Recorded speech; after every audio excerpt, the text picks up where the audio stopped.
Good morning and welcome to our special coverage here on CCTV News. I'm Zhou in Beijing. In just about 1.5 hours from now, China will be one step closer to having its own space station. Shenzhou 8 is set to blast off into orbit. A few days later, it will dock with China's first space laboratory, the Tiangong-1, that has been orbiting the Earth since September.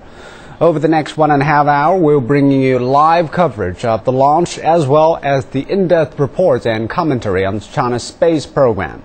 Joining me in the studio is our special guest, John Lewis, Professor of Planetary Science from the University of Arizona, and also we have Dr. Yang Yuguang from the China Aerospace Science and Industry Cooperation, and Mr. Zhai Zhengang from also the Vice Chief Designer of the Tracking, Telemetry and Control.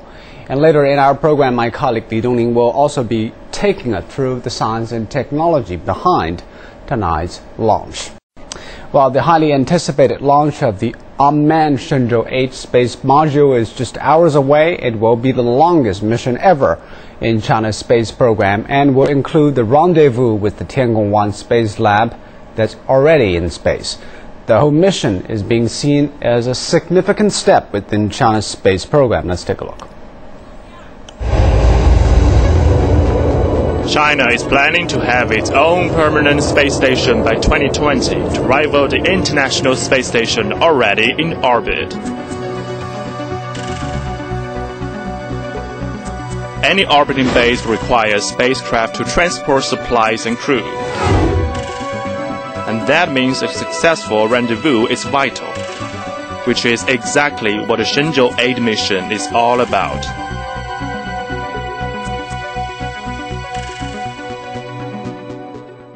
Its main role is to test its reliability as a means of transport between the Earth and other spacecraft.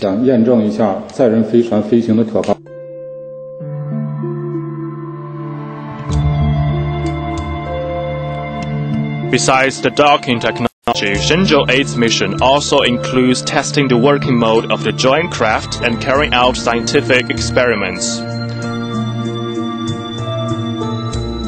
Once it docks with Tiangong-1, the two will orbit the Earth together as one craft.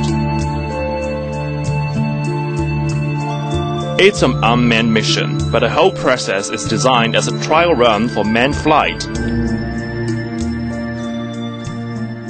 The biggest difference between Shenzhou 8 and its predecessors is that it can perform the rendezvous operation automatically or manually. Shenzhou 8 will remain in space for 14 days. All being well, there will be 2 rendezvous attempts.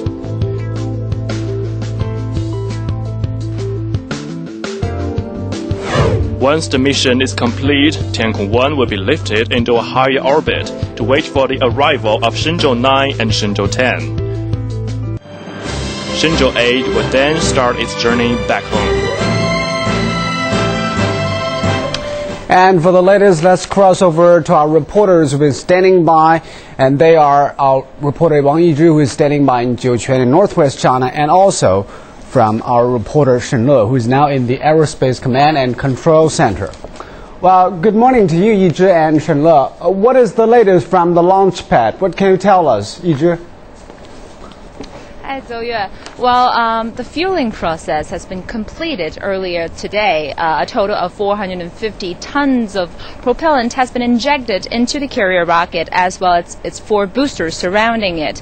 Well, now as we come down to the clock of the 2-hour countdown, the re-entry capsule's gate has been closed. Well, earlier in the hour, 2 engineers has entered the re-entry capsule to perform a series of examination, including a space-to-Earth loop communication system test, as well as a series of other tests. Well, a life-supporting package has been on board too. There are food and drinks on board. As you've seen from the background video, this is an unmanned mission, but everything is simulating a real manned one. So food and drinks are on board, as well as commanders are sitting inside the commanding center, keep a close eye on the re-entry capsule. Well, as you can see from my back is the carrier rocket Long March 2F, as well as the Shenzhou 8 spacecraft. The top rotary platform should be opened in just a few minutes. I hope you can pay attention to that opening ceremony, which from that rotary platform you can see the escape capsule as well as the re-entry capsule, which are the pointy part of the rocket. Well, we keep close monitoring that, and I presume everything is set in the command center, Shenle. Yes, everything is being made ready. Everybody, including all the technicians, have moved into their positions here at the control center. Earlier, we can see live video feeds from the return pod of the Shenzhou 8 spacecraft. We can see technicians doing preliminary tests before the launch, and we also have live signals from the launch pad. So communication is right now perfect with Jiuquan and all the surveying ships and observatories on the surface. And you mentioned earlier that this time the Shenzhou 8 is an unmanned mission, but everything is prepared for a manned flight. What is the significance of Shenzhou 8 for China's manned space program? Well, let you first, please. Sorry, Shenle. Well, as I've heard from this morning's press conference, the spokeswoman for China's manned space project, Wu Ping, she said that if the Shenzhou 8 launch is successful, China will pave its way for a future manned mission at least one manned mission in 2012, which either will be Shenzhou 9 or Shenzhou 10. This Shenzhou 8 is a simulation, a complete simulation of a manned mission. As I said earlier, there are food and drinks on board, as well as commanding center monitoring the re-entry capsule. As Wu Ping said, if the successful of this launch proves that China has the ability to send its own astronaut into the space, well, there might be just a few years for China to build its own space lab. Docking technology, so it is not necessary for this spacecraft to have crews on board. This is the first reason. And second, we adopted many new technologies in this spaceship Shenzhou 8. So it is more safe to have unmanned status to test the technology. John, what do you make of the significance of China sending its first space lab, and how will it develop in the future? Do you think it will have any real significance?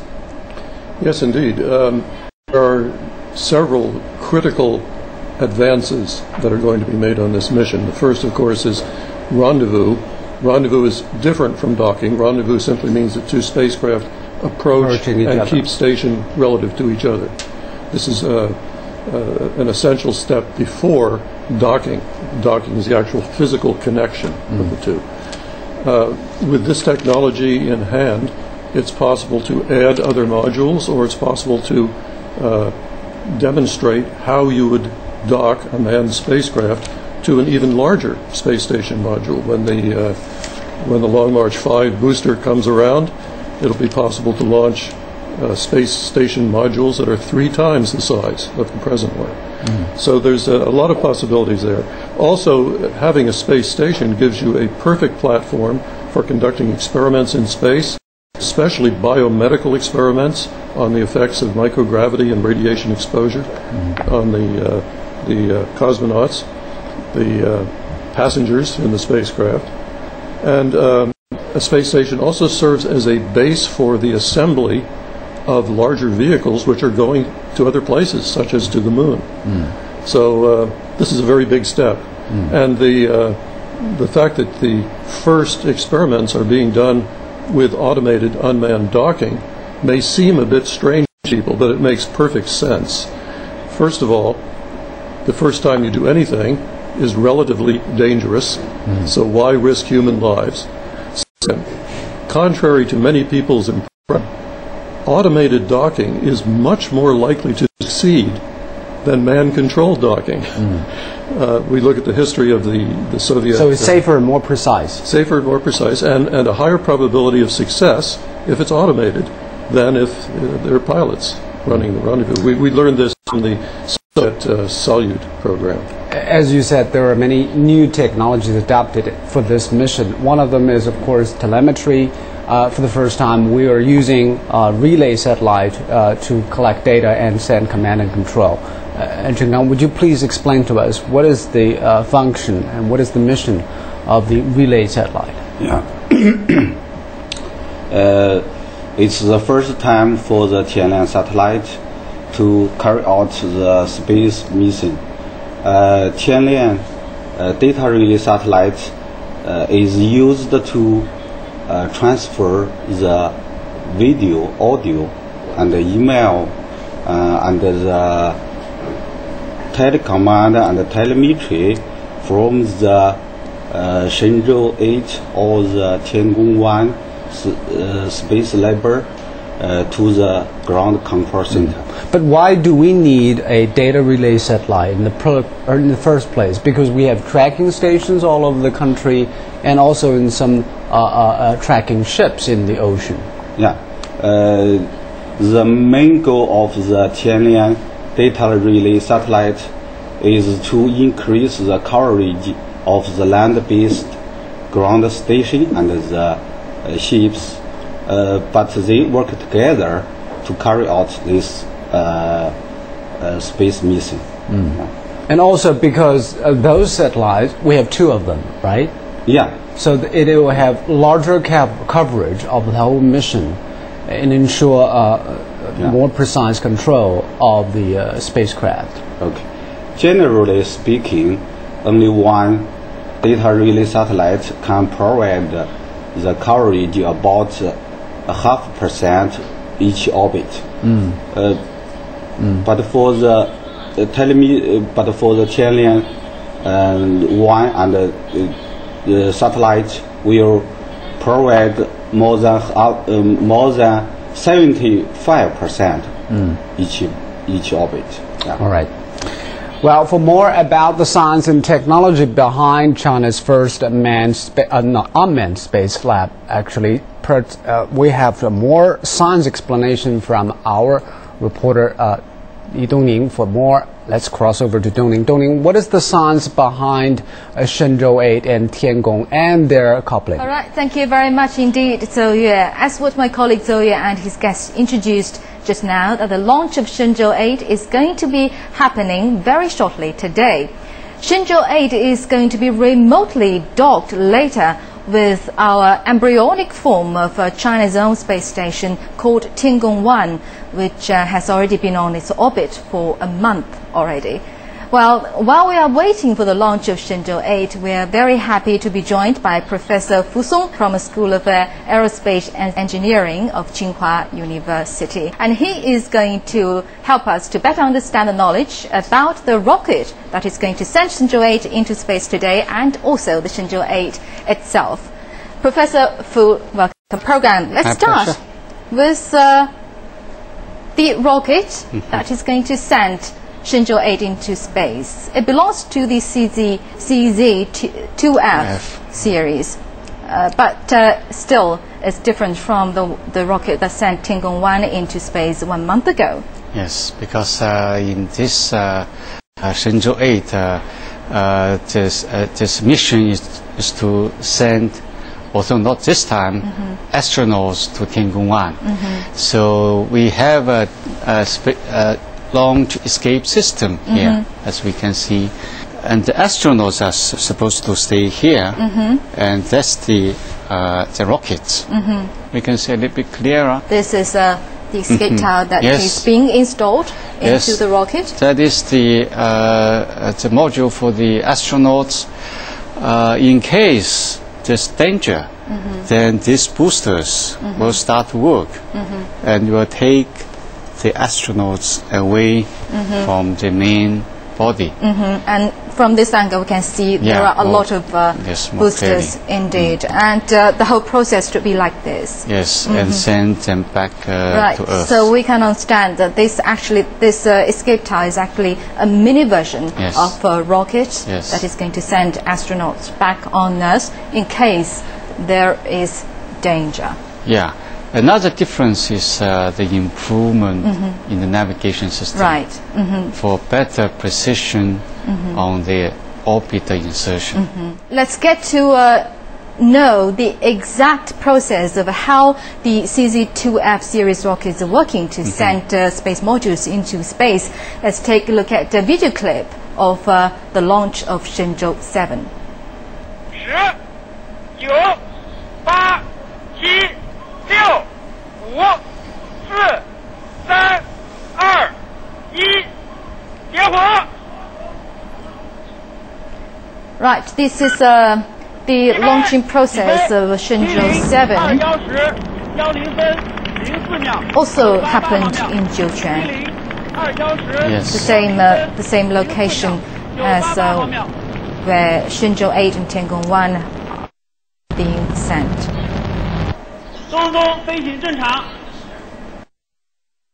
All right, these are the CZ-2F series rockets that we're currently using. Now let's meet the future generation of rocket. Let's take CZ-5 for example, which apparently are very different in appearance at least. Yes, the Long March 5 is the next generation of rockets. As you can see, it's much bigger in size. In fact, it has a different it is using different fuel. Yes, how different? More environmental friendly. Right. And also the size is much bigger, of course. It's about, I think it's about 5 meters in diameter. Yeah. And of course, the main objective is to achieve about 2 to 2.5 times of the existing. This part is a special part. Oh yes, that's also very special. Well, the size is going to achieve 2.5 of the payload of the existing rocket. As you mentioned, here is the fairing, which is specially designed for this rocket. It's first going to protect the equipment inside, and also the design, the shape, what is called the Kármán curve, is also going to have a drag reduction effect.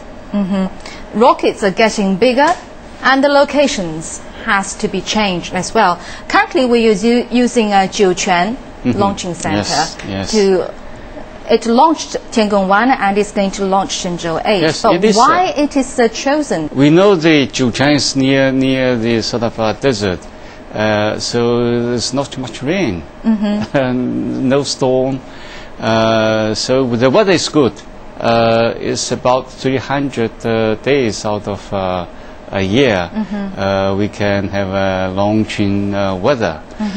And of course it's also away from the populated cities area, so it's safe. It's safe, but as the rockets are getting bigger, we have to choose another place because of the low latitude and the convenience of transportation. Yes, Jiuquan is nice, but it's difficult to move the huge rockets of hundreds of tons.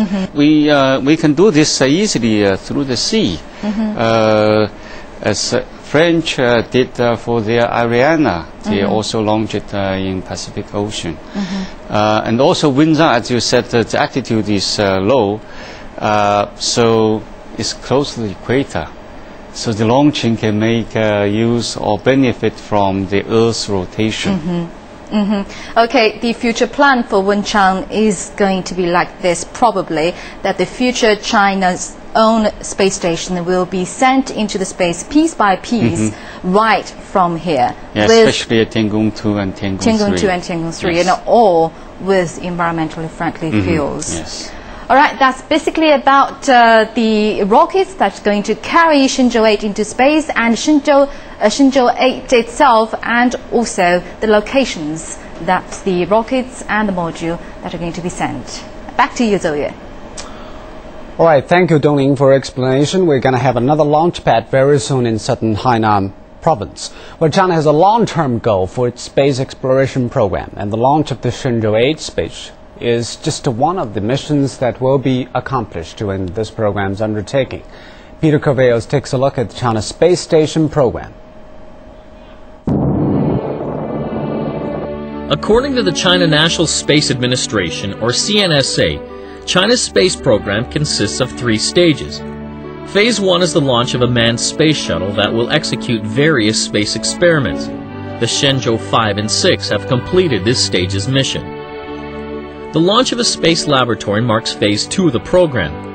One of the missions during this stage will be the docking of a manned space shuttle and a space lab, which is a prototype of China's ultimate space station to carry out experiments.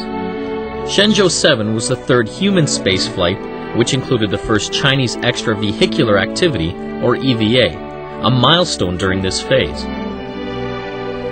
The launch of the Tiangong Space Lab and Shenzhou 8 to 10 space shuttles is expected to complete the rest of the 2nd phase missions, which paves the way for China's ultimate goal of constructing a space station. Its operation is part of Phase 3 and will take place in the future. Tiangong 1 is the first Chinese space laboratory model. It is intended as an experimental testbed to develop rendezvous and docking capabilities needed to support a larger space station complex.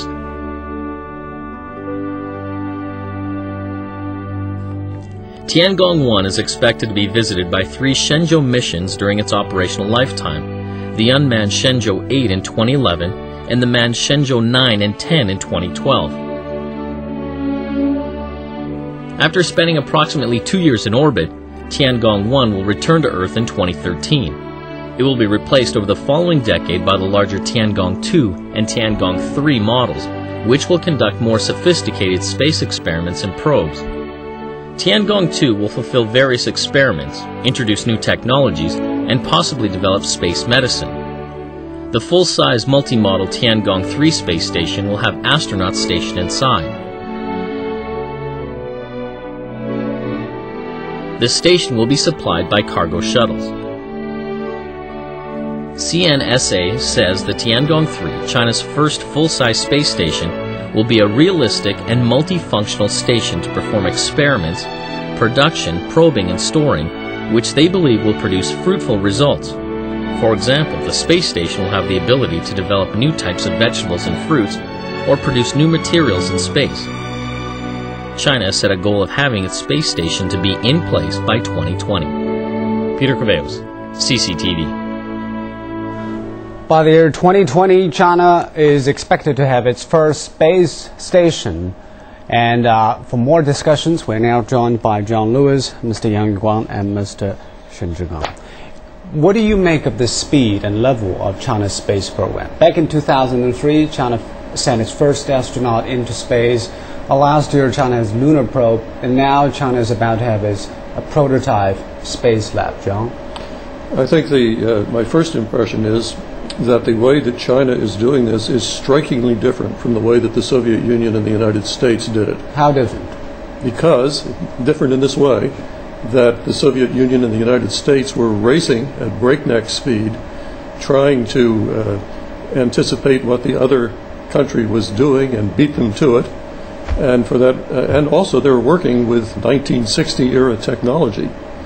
Now China has developed a list of priorities for technologies that it needs to develop and is progressing through them in an orderly way. There's a much lower level of risk associated with a program that is done carefully and deliberately.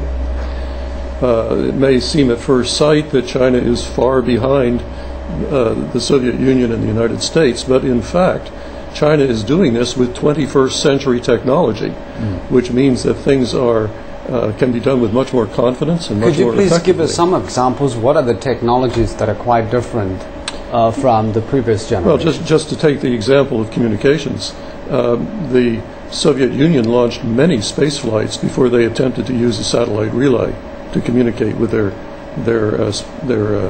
cosmonauts. They used a Molniya satellite relay, which is their communication satellites in highly eccentric orbits around Earth, so that they view almost half of Earth's surface area at any given time. So they gave much better coverage for tracking and monitoring the spacecraft. So with China using satellites in geosynchronous orbit way out here that cover almost half of Earth's surface area at any time, that's a clear operational advantage. It makes it easier to see what the spacecraft is doing, to send commands to the spacecraft, to get information back from it. And it means that all the onboard systems can be monitored by stations here on the ground. It's a great advantage. So now that's just one aspect. The other aspect is onboard electronics and computers. The computers that were flown in the early days of the Soviet and American space program, even the computers flown on the American space shuttle, which, apparently 20 years ago. Actually, it was a 1970 design, 40 years ago. Right. Those computers are unbelievably primitive by modern standards. After a few shuttle flights, the American astronauts brought their laptop computers on board because their little laptop computers were faster and more powerful than the ones built into the shuttle. So, or is it because the space technology is developing so fast? It's because electronics technology develops so fast, yes. And that continues to happen. The computing power that you can have aboard a spacecraft now is very impressive, and it means that all kinds of onboard monitoring functions can be carried out very, very fast and efficiently. So there's also the technology of rendezvous and docking, which had never been done before the Gemini and Soyuz programs. Now there's a long history of rendezvous and docking. China knows in general that it can be done and has hardware that is capable of doing this. So the demonstration of that hardware can be done in 1 or 2 flights. It doesn't require the Gemini program, which took 12 flights to invent and prove and develop and test rendezvous and docking procedures. So you agree that as a latecomer, China also has advantages when we are trying to use this rendezvous and docking technology. We don't have to spend so much time and experiments to do it. What is the advantages of China now practicing and using the rendezvous and docking? You know that Shenzhou 8 belongs to Space Transportation System. The official name of Space Shuttle is also Space Transportation System, STS. And the function of this vehicle is to take crew from the ground to orbits and also safely take them back. And we do the rendezvous and docking procedure, which is necessary for building the future space station, also for the future deep space exploration. We have adopted many advanced technologies. For example, we have a more powerful solar panel which adopts the triple junction gallium arsenide semiconductor, which is more efficient than the future model, than the solar panels before. It has efficiency about 50% higher than before.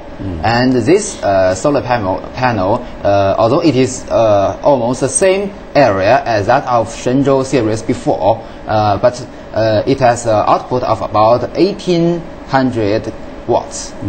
You mean the solar panels are more efficient on Tiangong?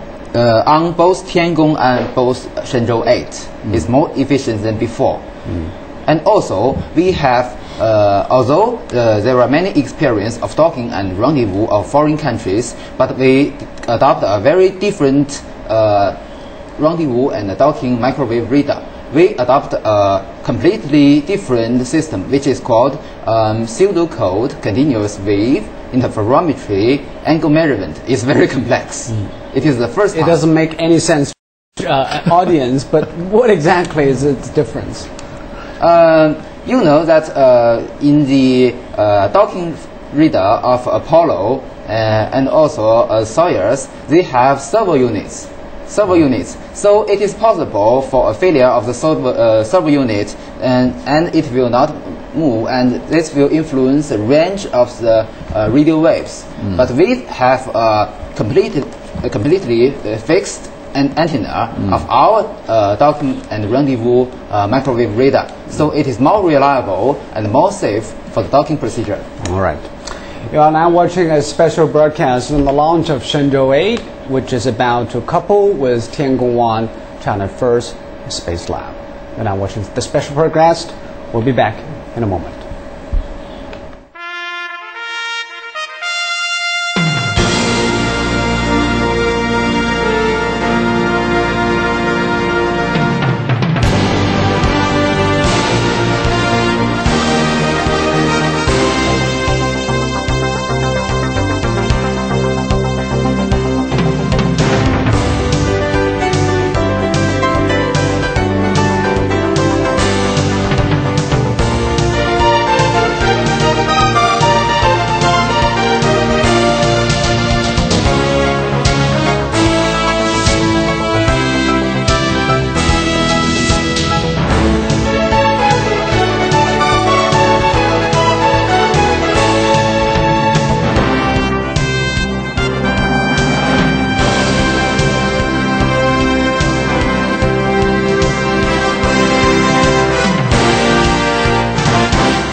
You're now watching a special broadcast on the launch of Shenzhou 8. And for more, let's cross over to our reporter Shen Le, who is now standing by at the Beijing Aerospace Command and Control Center.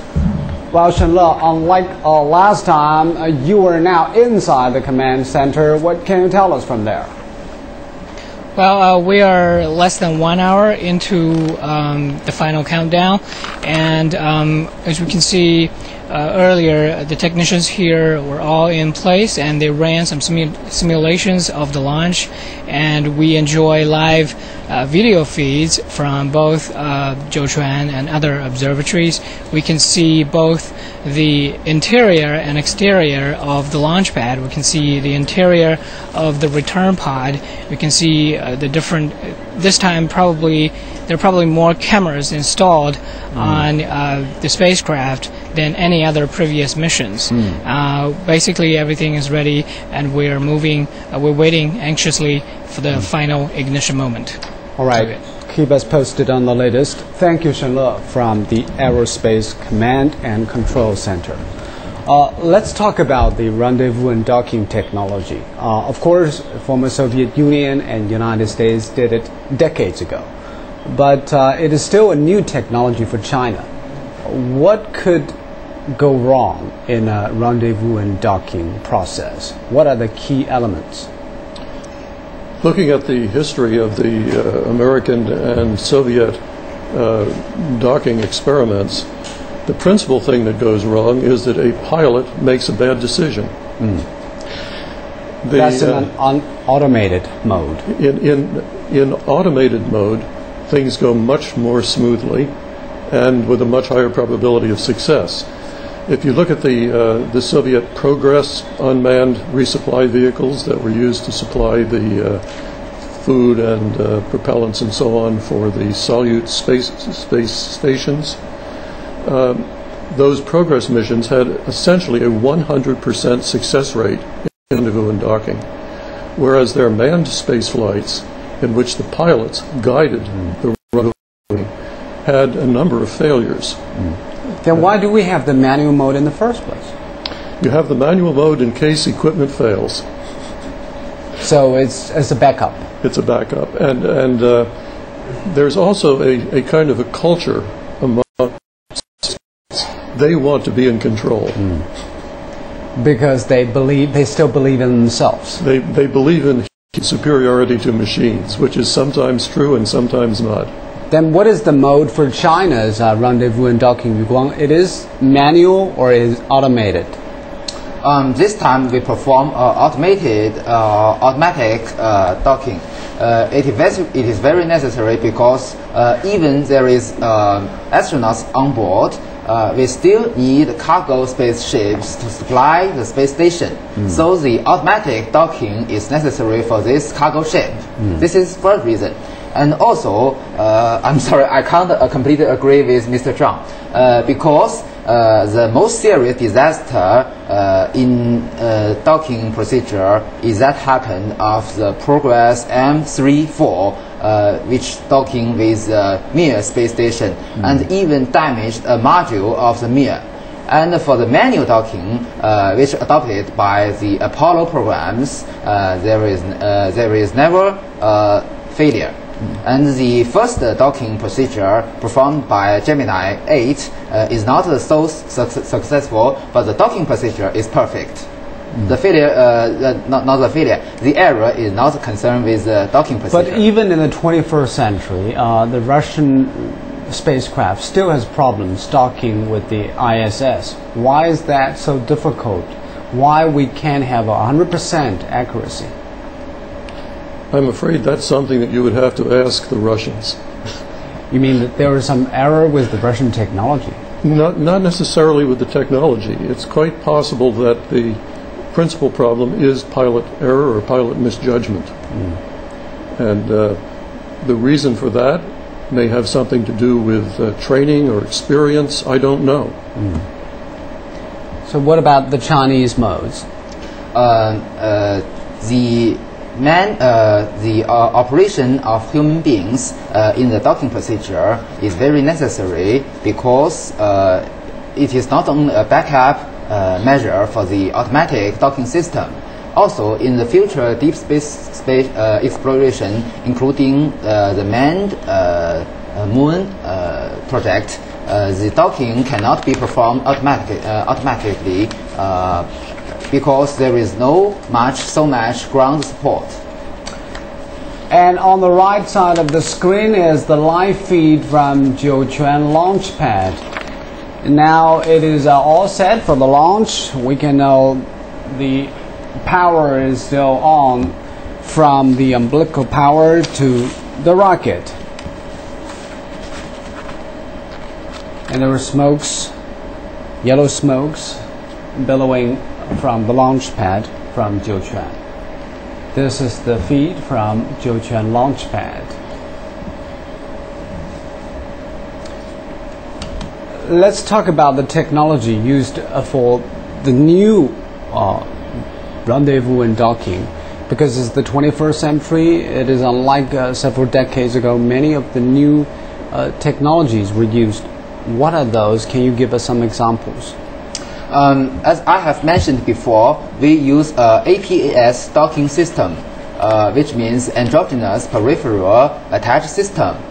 This system, to some extent, is similar with that of the technology used in the International Space Station. But we developed this technology all by our own. And for example, the energy absorbing mechanism is quite different from that of the United States and the Soviet Union. The lateral, you know that the impact energy of both vehicles must be absorbed before the attachment of both vehicles, and the actual impacting energy will be absorbed by a gearbox translation system and will be absorbed by the friction brake, like that of the car. And the lateral impact energy will be absorbed by an electromagnetic system. All these have been tested on the ground, but can we ensure that it is 100% reliable when we do it in space? We, China, have the largest scale ground test facility for the docking mechanism, but we still cannot sure that this can be 100% successful, because the environment in space is quite different from that on the ground. All right, Shenzhou 8 will soon blast off from Jiuquan. The unmanned spacecraft will serve as China's standard for transport for future missions, as Yu Guang just explained. As number 8 in the series, it symbolizes the finalization of the spacecraft tomorrow. This is the Shenzhou 8 spacecraft. It is expected to perform China's first space docking with Tiangong-1. Just like the 7 spacecraft launched before, Shenzhou 8 is composed of 3. Another safety design is the shape of the module. Its bell shape will generate lift during re-entry to control speed and angle of descent. The orbital module sits at the top. Is key to the main task of Shenzhou 8, which is to dock with Tiangong 1. The basic function of the orbital module is to serve as living quarters for the astronauts. It also contains precise measuring equipment that will be used during the docking procedure. Sensors for docking, cameras and docking equipment are installed on the orbital module. They enable Shenzhou 8 to locate Tiangong 1 and dock with it. The orbital module also serves as a storage facility. The manned spacecraft can accommodate 3 people and 300 kilograms of goods. And now, for more about the science and technology behind Shenzhou 8, let's cross over to my colleague Li Dongning. Dongning, tell us how Shenzhou 8 and Tiangong will be joined together. What is the science behind it? All right, thank you very much. So, yeah. Well, joining us again is Professor Fu Song from the Aerospace Engineering School of Tsinghua University. Welcome again, Professor Fu. Hey. Now let's get to know the main character today, Shenzhou 8. Yes. Well, from the picture, we can easily tell that it consists of 3 parts. Yes. We can see this is the orbital module. Yes, please rotate a little bit, and we can see this is the docking port, the interface with Tiangong 1, and in the middle is the re-entry module. That's where we can see the flag, and also the astronauts are going to be there, and the whole Shenzhou 8 will be sent by this propulsion system. With 4 boosters behind. Yes, as you can see, there's boosters there. And so they'll send them to the Tiangong 1 orbit. And of course, as you can see, the whole system is powered by this huge solar panels. And the main mission of Shenzhou 8 is docking with Tiangong 1. Let's take a look at the whole process. Yes, this is the Tiangong 1 the orbit. one inside is Shenzhou 8 and outside is Tiangong 1. Now they are in different orbits. Obviously, Tiangong 1 is in a much higher orbits. And we can see Shenzhou 8 is going to take 3 steps to reach Tiangong 1 orbits. Seen from this picture, that the jumps are quite easy, but actually it's going to take 2 days for the 3 jumps from one orbit to another. After they are docked, they're going to be together for only 12 days. Yes. And after that, they there's are going to be separated. separated. There's a second docking test. For the second docking mission. So both docking are tests for the preparation of future dockings. Yes. In fact, and after the second docking, then the re-entry module will come back to Earth. And if the docking is successful, it's quite significant in a way that China will become the 3rd country after US and Russia to be the 3rd country to own the technology of space docking. Yes, it's you're rather right. exciting indeed. Yes. So we have the combined module here after the change of course of the orbit. All right, now let's take a look at the real picture of the docking. This is the unprecedented view of the Space Shuttle Endeavour, isn't it? It's a beautiful picture first. As you can see, the lower background is our beautiful Earth. Yeah, our home sweet home. Yes, and in fact, the picture was taken in the last service of this Space Shuttle Endeavour. The picture is taken, I think, by a Russian space module, Soyuz. Right, and let's get to... Thank you, Dongning, for your reporting from there. Chenggang, would you please tell us more about the Tianlian satellites? Now we have 2 satellites in space. What is the plan for China to have more? What is the function of the satellite in the future? For the data rate satellite, it has three advantages. First is it has wide coverage, just as I said before. For the Tiangong 1 or Shenzhou 8, it can provide more than 50 minutes cover. So it can monitor the docking stages. If any, it can transfer the control from the ground control center to the Shenzhou 8. Also, if Shenzhou 8 needed to do orbit maneuver, it can support this. Also, it can transfer the telemetry data from the Tiangong 1 or Shenzhou 8 to the ground control center. So now this is the Jiuquan launch pad. The umbilical power, one arm has already opened. That means it is in the process of launch. In a few scores of minutes, the umbilical tower will further unfold its arms and finally detach from the rocket until the rocket is on its own and ready for liftoff.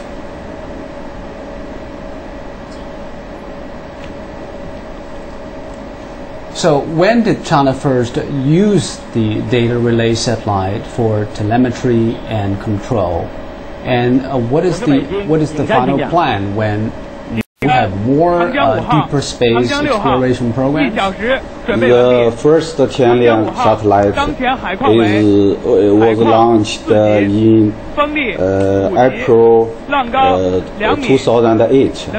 It makes China become the fifth country to have their own data relay satellite. In the future, with the increase of the requirements of space mission, maybe we will develop and deploy more data relay satellites.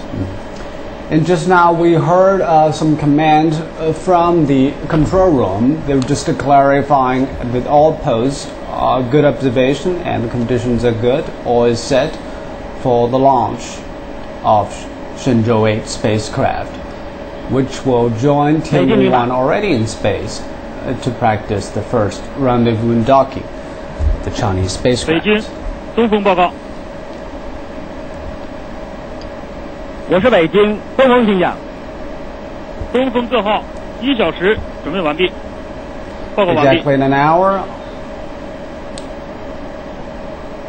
This is the communication between Beijing and the launch pad in Jiuquan in northwest China.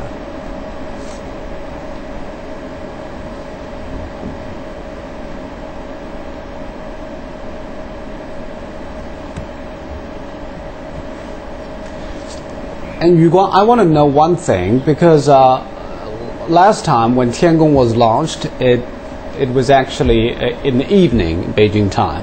But now we choose the early morning hours to launch a Shenzhou 8. What is behind this consideration and arrangement? Why do we launch Shenzhou 8 in the early hours of the day? Well, it is very complex to explain this. You know, after a spacecraft is entering the orbit, it will not again rotating with the Earth. But the orbit is also not always the same in space. This is due to that the Earth is not a perfect sphere. It is a ellipsoid. The radius, the equatorial radius, is about 6,378 kilometers, and the polar radius of the Earth is about 356 kilometers. Due to this shape, the Earth's gravity field is not a uniform one. So the orbital plane will change constantly due to the uniformity of the Earth's gravity, and we have the limitation that spacecraft for docking and rendezvous must in the same orbit plane. So that this will be a different time if they are in different period launching into the orbit. So this is a deliberate arrangement.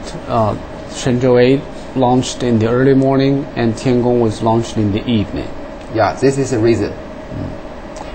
John, what do you make of China's Space Lab scale? Is about the final product will be about a 60-ton structure, 3 modules.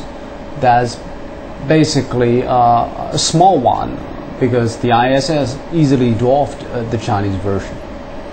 Actually, the heaviest space station ever launched was the Skylab. That's ancient history, but it's well, had the largest internal volume, larger than the International Space Station. The size is not of the essence here. It's demonstrating technological abilities that is important. And a small space station, a module that Tiangong appears small, it doesn't matter. It is the target with which you can demonstrate rendezvous and docking successfully. It's one thing entirely to master rendezvous and docking on paper and to understand in theory how to do it. But the real universe is complicated and the space environment is demanding. So it is necessary to actually do these procedures in space with real hardware. And the size of the target really doesn't matter. The first rendezvous ever carried out was done with 2 unmanned spacecraft that approached each other within a distance of about, say, 30 centimeters and kept station at that distance from each other without touching. See? So that demonstrated a capability without having any large target. Just two small. There was no physical contact. No physical contact. Gemini 6 and Gemini 7 did that, right. And the first contact was on the Gemini 8 mission where there was an actual rendezvous carried out. It is hard for us to imagine why it is so hard for 2 spacecrafts to approach each other at high speed and fly together. Well, the difficulties are of 2 sorts. One has to do with the mission planning, getting the spacecraft into exactly the same orbital plane, playing catch-up by having the following spacecraft in a lower orbit so that it progresses more rapidly around the Earth and catches up the other one. That's one category of difficulty. The other category is what happens when you're quite close.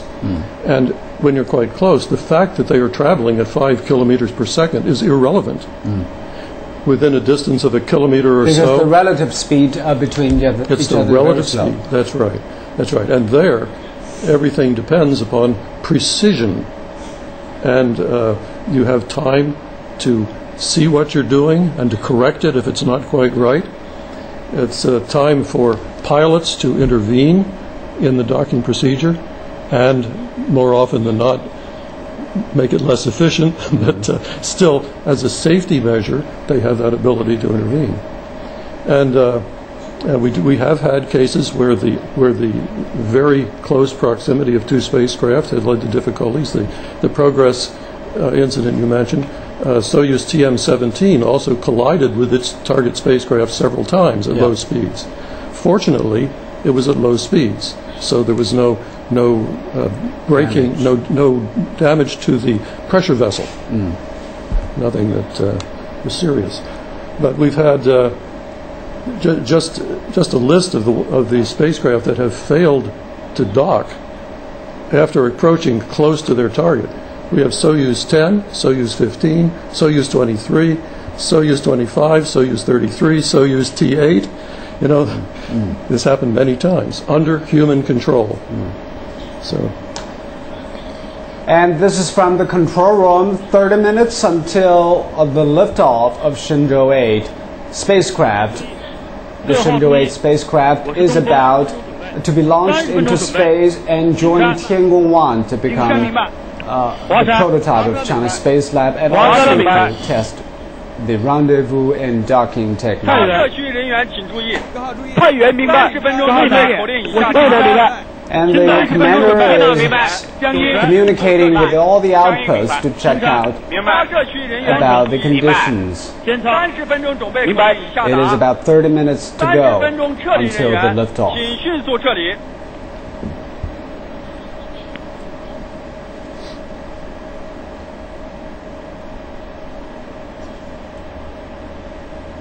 This is the umbilical tower in Jiuquan launch pad. And now the Shenzhou 8 spacecraft is still attached to the umbilical power. In about 30 minutes, it will lift off into space to join Tiangong-1, China's first space module to test rendezvous and docking technology. 07号架。 Yubang, let us discuss about the details of how the two spacecrafts approach each other. You have to have exact telemetry and control technologies to ensure that they approach each other and dock. You have been researching this. Could you please tell us what is the efforts involved in this? There are 4 main procedures during the rendezvous and docking.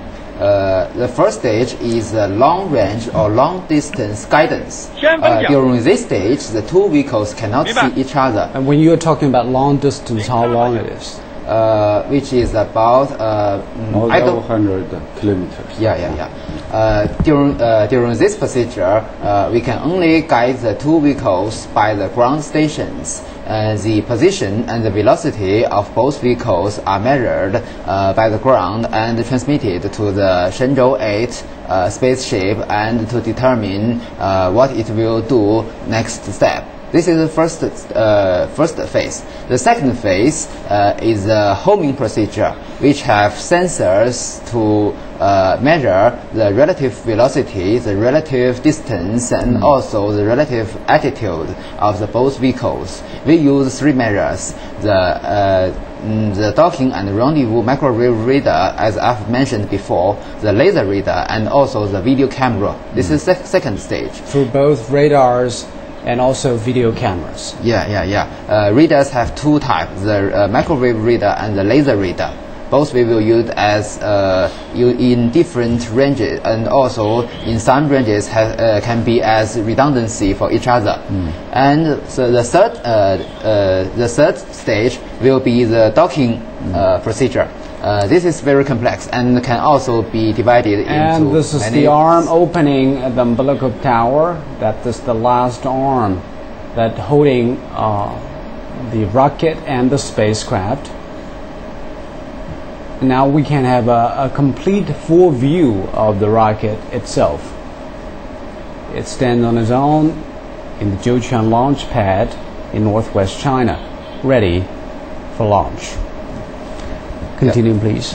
I have heard from the front that the commander of the launch site asked the crew on the launch pad to evacuate. This is because the launch vehicle will use many dangerous propellants. The oxidizer we used are dinitrogen tetroxide, which is highly corrosive. When it meets water, it can become nitric acid. And the fuel is UDMH, which is called unsymmetrical dimethyl hydrazine, which is highly toxic.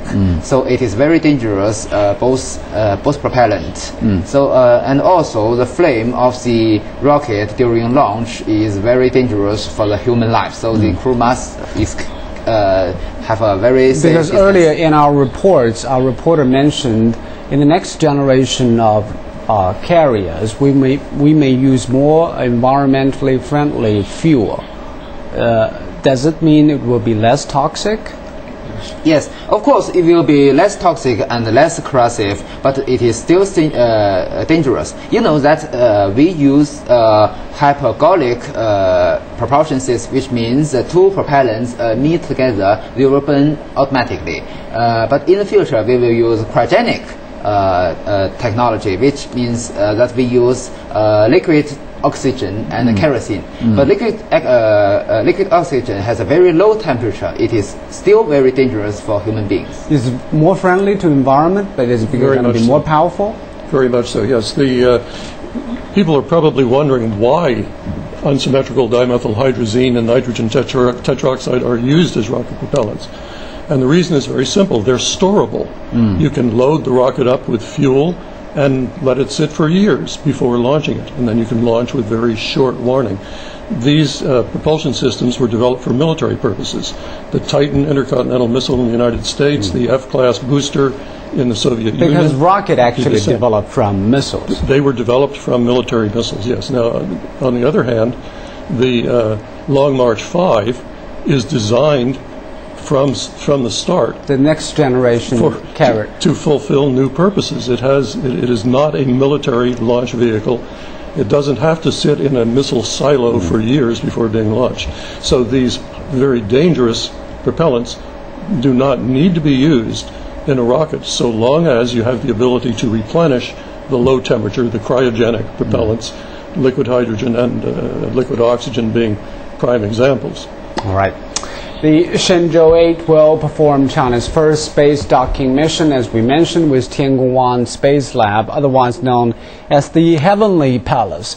And successfully mastering the technology to carry out such a complex procedure is one of the key steps towards building China's first large orbital platforms and flying missions beyond low Earth orbit. Let's take a look. Space docking technology requires two vehicles to enter the same orbit and eventually and carefully come together. Any wrong moves or bad calculations could lead to disaster. For any permanent base in space, the ability to dock is vital for the transport of crew, supplies and maintenance equipment. The actual docking procedure is completed in 4 stages. Guided by a ground control center, the docking craft first adjusts its orbit several times until it's under 100 kilometers away from the target vehicle. At this point, the automatic docking systems on both vehicles kick in, slowly bringing them closer together until they're only a kilometer apart. The third stage is the final approach and requires a very high level of accuracy. The vehicle positions itself in alignment with the target vehicle at a distance of only 100 meters. It then moves closer at a speed of between 1 and 3 meters per second. Then a small engine is fired to propel it towards its final docking position. Finally, just before contact, the chasing vehicle shuts down its engine to continue at the slow speed of just 15 centimeters per second until contact is made. The locks are then applied and wires and pipes connected to transfer power, communications data and fluids. The two docked vehicles now orbit as one single combined spacecraft. Well, before the launch of Shenzhou 8 spacecraft, Tiangong-1 will have to adjust its own flight path to match that of Shenzhou 8, whom it will meet, and they must be flying at the same altitude and at nearly the same speed. During the initial phase, ground control will be in charge. That is, the two crafts come even closer together, automatic pilot would take over. Heading for the target. The rendezvous procedure begins when Shenzhou 8 and Tiangong-1 are 10,000 kilometers apart. The first step is handled by ground control. They will make several adjustments to the orbit of the craft as it approaches Tiangong-1, the lab module. According to our current plan, there will be about 4 adjustments to the spacecraft's orbit in order to lead Shenzhou 8 to the target. When the distance between the two vehicles is less than 50 kilometers, sensors and communication equipment attached to the craft will be able to capture targets. When Shenzhou 8 and Tiangong-1 are less than 50 kilometers from each other, an automatic procedure takes over. Within 50 kilometers, the two vehicles will be able to recognize each other through sensors and communication equipment and will dock to each other automatically. From now on, Shenzhou 8 responds automatically to information provided by the sensory equipment on board both vehicles. This phase is the most complicated part of the procedure. Shenzhou 8 will have to decelerate 4 times before rendezvousing with Tiangong-1. This will begin at 5 kilometers from the target, 400 meters, 140 meters, and 30 meters away. This should allow Shenzhou 8 to be traveling at just the right speed and just the right angle. By this stage, both crafts will be traveling on the same path and at a speed difference of 20 centimeters per second. When they are only 30 centimeters apart, the docking procedure then begins. And now for more from the launch pad, let's cross over to my colleague Wang Yizhi, who is now in Jiuquan launch pad. Well, would you please tell us what is the atmosphere of the people, because we know that the personnel have been evacuating from the launch pad. Yes, the evacuation started an hour earlier, but the evacuation process should be completed in about 5 minutes. As you can see behind me, that the rotary platform has fully opened. This is the last time you've seen this Long March 2F carrier rocket as well as the Shenzhou 8 spacecraft. This launching tower performed as the umbilical tower. The reason for such a late unfolding is not because being mysterious, but because it is energy saving, because after the carrier rocket separates with the Shenzhou 8 spacecraft, the spacecraft we have to rely on its own battery to perform a series of rendezvous and docking actions. So this is for energy saving. So yeah. So is it correct that all is set and it is 30 minutes, 15 minutes until the liftoff? Everything goes as planned? Yes, everything is undertaken as planned. There are still 5 minutes to go for the whole evacuation process. Well, the atmosphere here is quite cold, as you can see from the camera. It is quite cold for me and our camera crew. But the launching favorable temperature for such a mission is 40 degrees Celsius above zero to 20 degrees Celsius below zero. So the rocket is pretty happy about the temperature. Well, this launching tower has witnessed several launching missions from Shenzhou 1 to Shenzhou 8 we're seeing today. It is the tradition here in Jiuquan Satellite Launching Center for families and friends of the scientists as well as the staff here to stay up and witness such a historic vision. So as here in Jiuquan Satellite Launching Center, everything is set to go. So, yeah. All right, everything's set to go. Thank you, Yizhi, for your reporting from Jiuquan launch pad. Well, we're about minutes to go until the liftoff of China's Shenzhou 8 spacecraft. We will join Tiangong 1 to become China's first space lab. Let's talk about the function of Space Lab. We have Skylab, we have Mir Station, and now the ISS. What is the main purposes and missions of a space lab? Why do human beings need somebody up there? The function is to carry out experiments in space and to understand the reaction of human beings to the space environment for long periods of time. One of the long-term purposes of having such a base in space is to be able to assemble and fuel and service more complicated missions going to the moon or beyond. So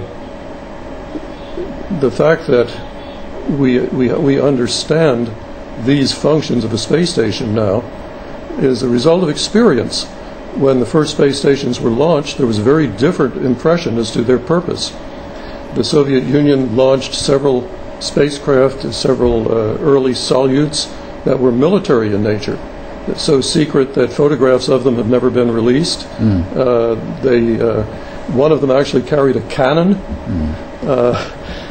These military activities were found not to be effective, and the Soviet Union gave up launching military spacecraft. The United States planned a military space station, but they never succeeded in convincing Congress to give them the money to build it, and it was never actually built. It was supposed to be there was supposed to be a military space platform serviced by a mini shuttle. Well, this is the 15-minute countdown to the liftoff. 更重要的这个责任啊，这是召集事业09号，各号注意， This is the Jiuquan launch pad, 15-minute countdown to the liftoff of Shenzhou 8 spacecraft. And all the tracking stations are now ready to work.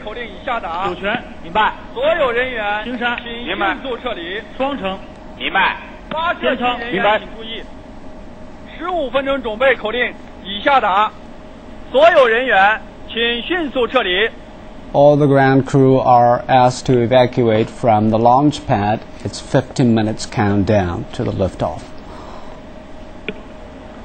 东风，我是0号。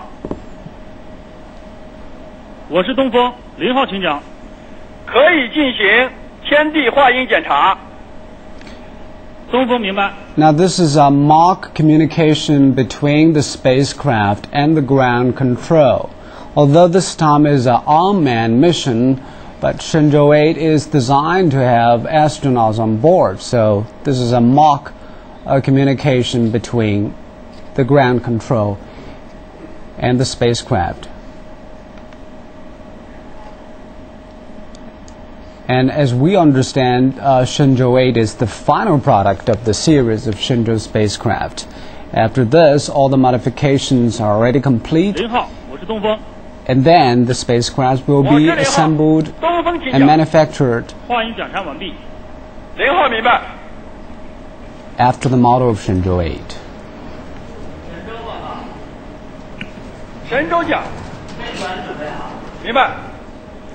So it took 7 prototypes of Shenzhou series spacecraft to have final with the final product. You can see that from Shenzhou 1 to Shenzhou 6, we have a very remarkable feature that our orbital module have solar panels. So we use this orbital module as an experimental satellite after the re-entry vehicle have returned the Earth. So it is more efficient for China to use the money to develop our space technologies.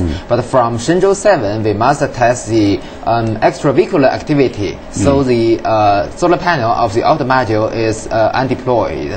And also, this time we perform the docking and rendezvous technology and so on.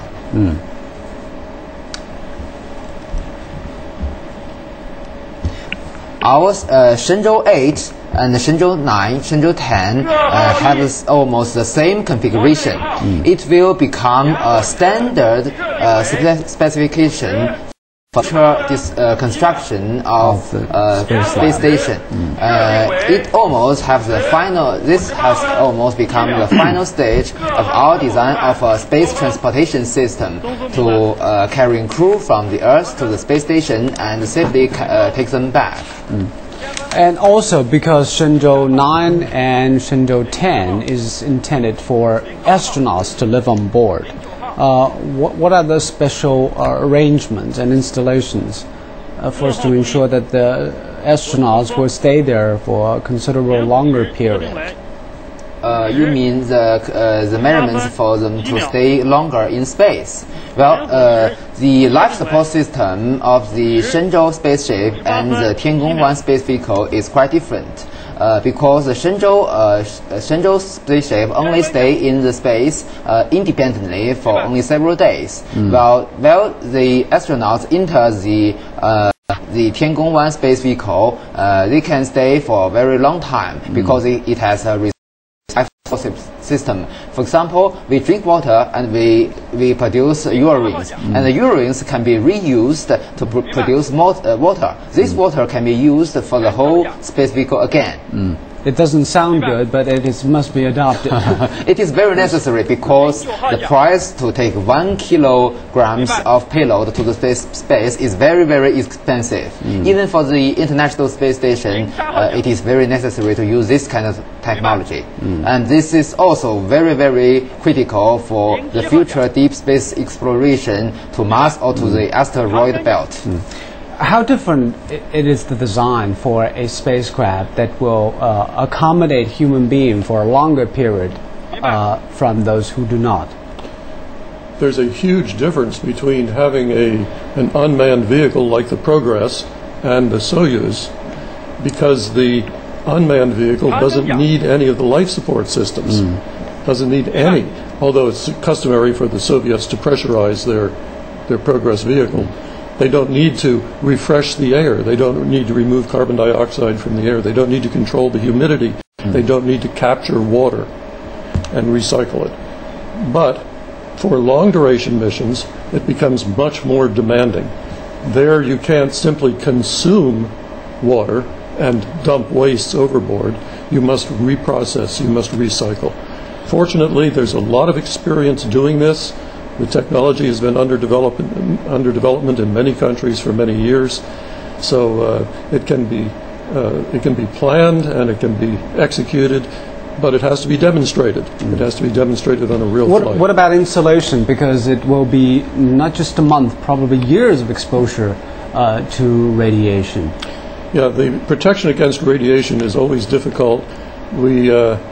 Even though we have some protection from Earth's magnetic field, high energy cosmic rays do get through, and solar proton flares can get through too.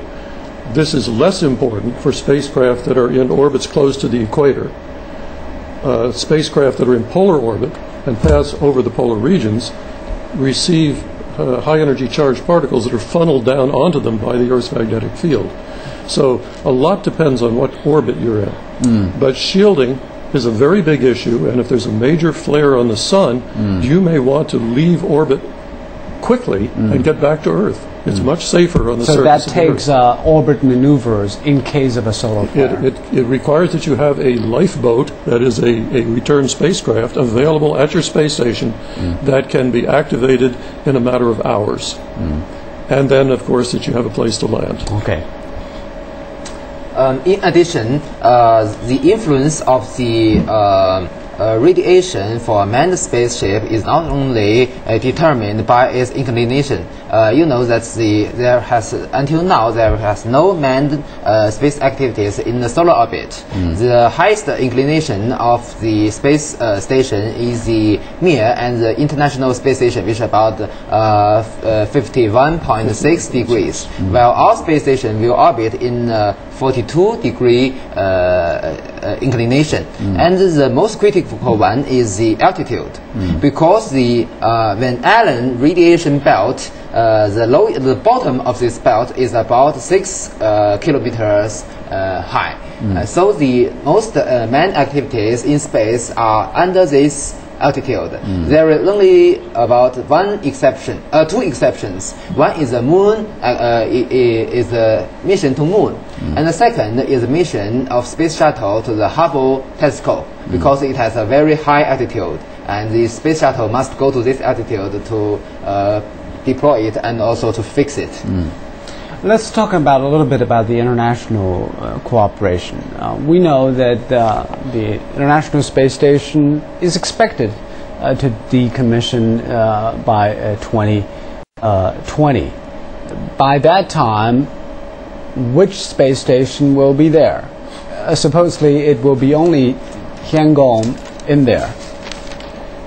It's very hard to predict the future. There are what is the likely picture? The likely picture, as we can presently see it, is that the space station, the International Space Station, will not be in orbit for more than another 9-10 years.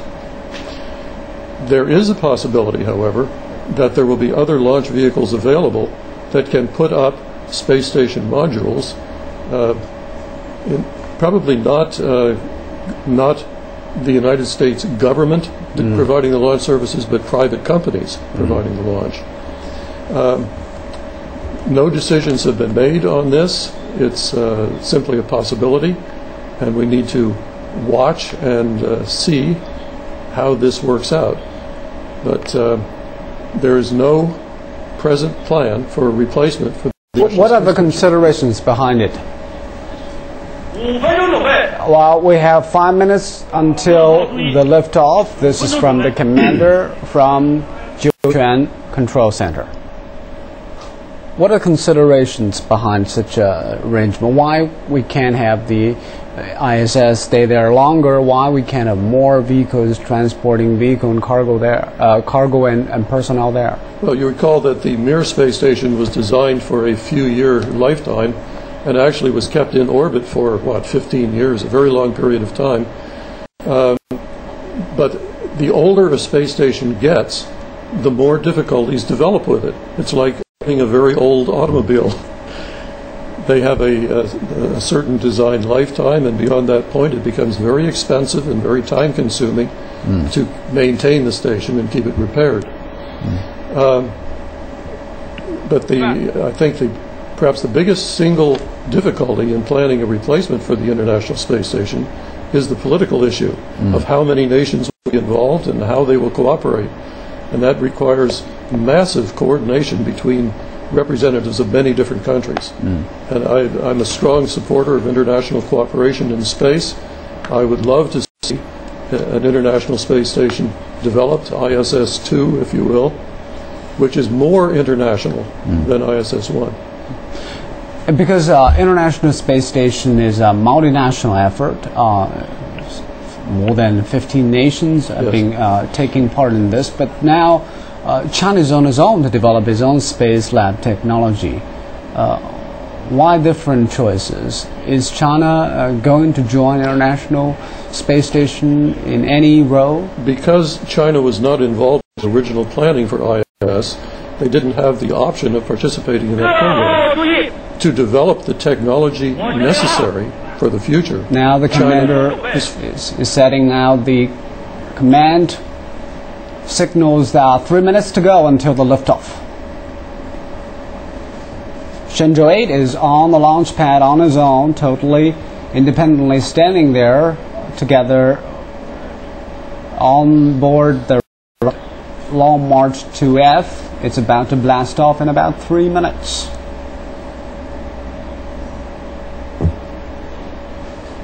And also it seems that it's not just China who is developing its own space technology. There is other nations, Japan and India, have been doing this. What are their preferences? Well, Japan does have a module attached to the ISS already, but certainly Japan intends to continue to be involved in deep space endeavors. I could see them being participants in an international return to the moon.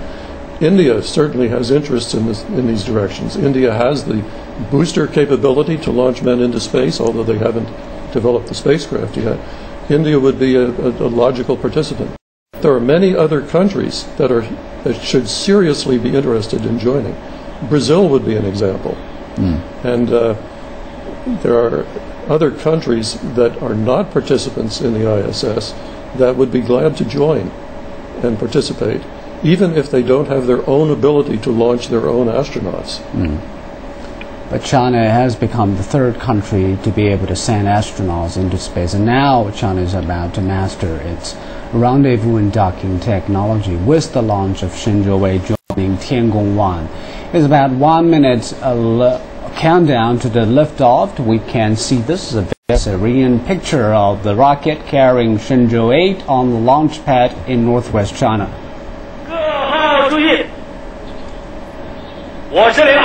This is the commander of the mission. 1 minute countdown to the liftoff. That means in less than 50 seconds, Shenzhou 8 spacecraft carried by Long March 2F rocket, the carrier, is to blast off into space to join Tiangong 1, China's first space module, launched in September to test the rendezvous and docking technology. China has become the third country to test that. 30 seconds to go. 20 seconds.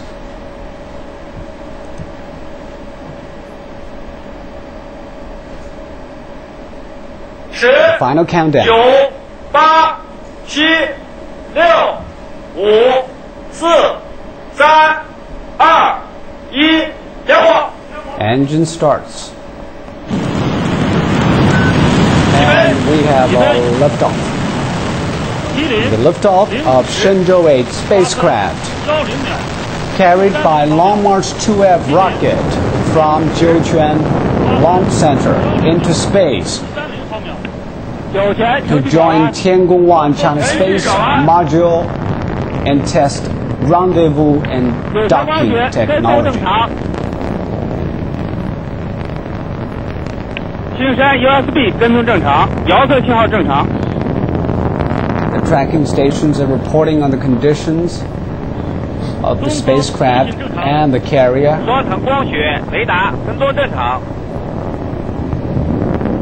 The optical and the radar tracking very normally, leading from the front. This is a video from the vehicle. This is the picture captured on the interior. Yeah, this camera is mounted on the rocket. On the rocket. Yeah. This rocket will fly about 583 seconds. Then the vehicle will enter the orbit. It will take more than 500 seconds for the rocket to complete its mission to send Shenzhou 8 into orbit. Yeah. We'll be able to see the solid rocket boosters drop off here. Yeah. In about maybe several seconds. But the first action is the separation of the escape tower. USB. There are two boosters attached to the rocket, and they will separate. 4 boosters. Yeah. In 100 seconds, the booster will be separated from the main rocket. Yeah.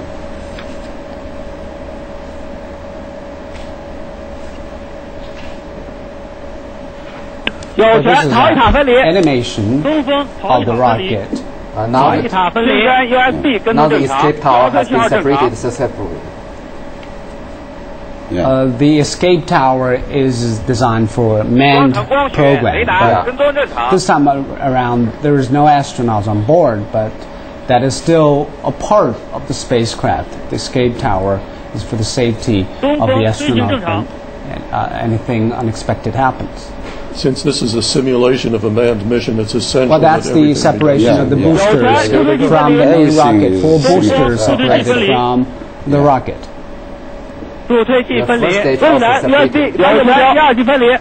And then this first and second stage of the rocket will separate.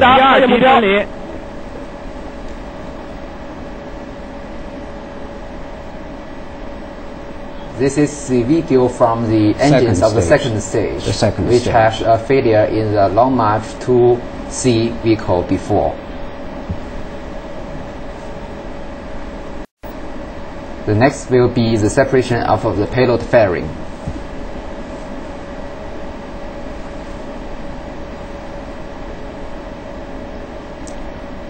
It seems that we have more cameras on board than last time. We see the interior and exterior of the spacecraft. This is the fairing of the... No, it's capsule separate.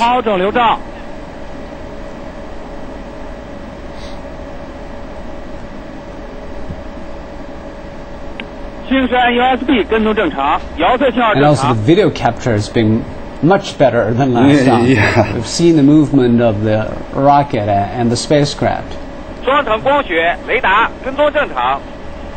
The second stage have a main engine and 4 small engines to control its altitude. The main engine will shut down first, and the 4 small engines will continue working for a period of time. This is 4 minutes into the flight of Shenzhou's spacecraft number 8, and everything seems to be perfect well.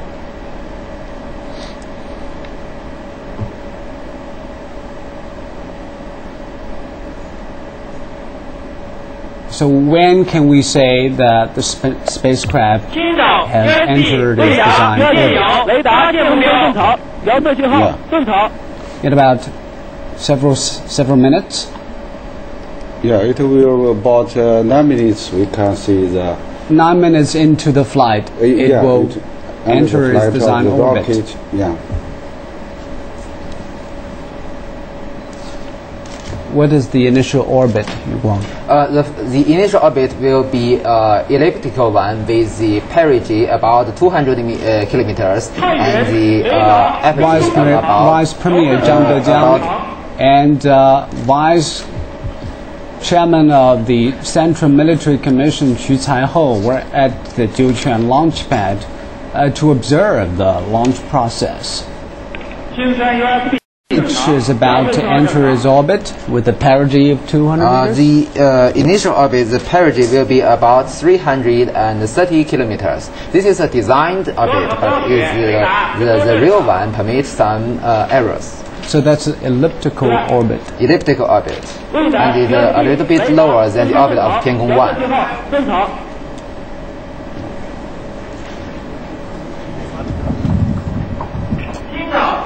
6 minutes into the flight. Now the Qingdao ground station have captured the vehicle and have established data link. We have tracking stations all over the country to monitor the movement of the rocket and spacecraft. There are 5 civil ground stations are used in this mission, and also 5 stations outside China. Outside China, also tracking stations. 遥测信号正常。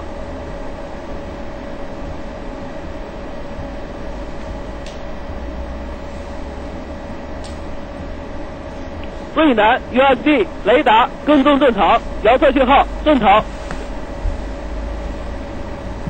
The tracking is normal and the USB is normal.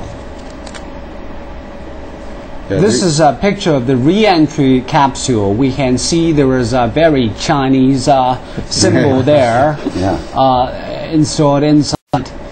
There is no human being astronauts this time on board. Symbol of happiness. So probably this is the most Chinese payload. 双程雷达跟踪正常。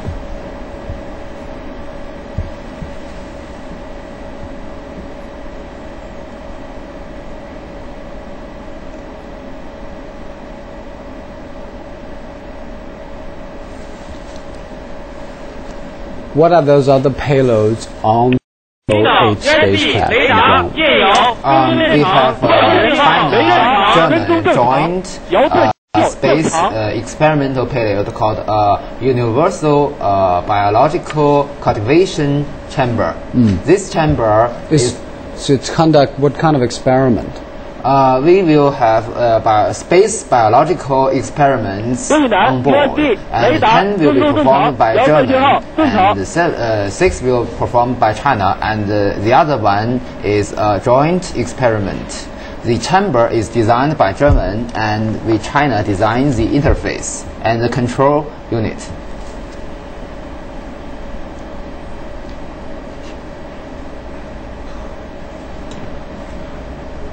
Now they have the direction sunshine.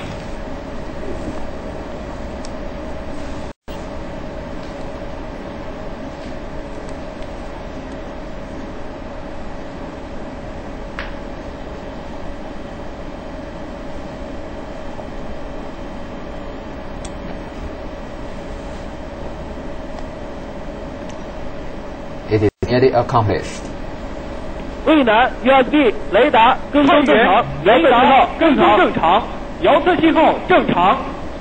The Weinan ground station tracking normally. So it has already fly over the eastern coastline of China. Yeah. And then the tracking ships will take over the tracking and monitoring missions. The Yuan 3. Yuan 3 tracking ship. Yeah.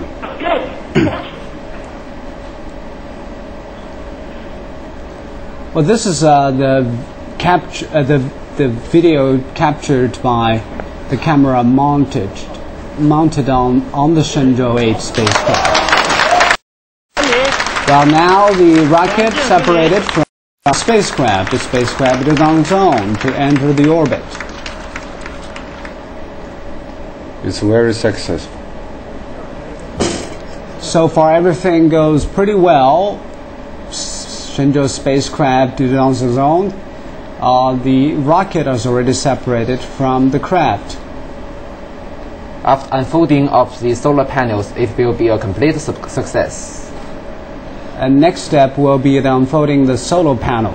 And that picture we just saw is taken by the camera mounted on the Shenzhou 8 spacecraft.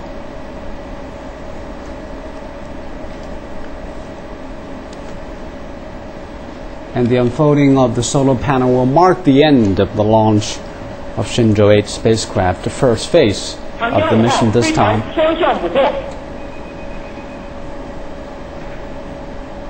This video is come from the camera mounted on the body of the Shenzhou 8. Yeah. On the end stage. Yeah. And this is the picture taken by Shenzhou 8 of the Earth. Yeah. Because the rocket end stage will have no control after separation, so it is rotating.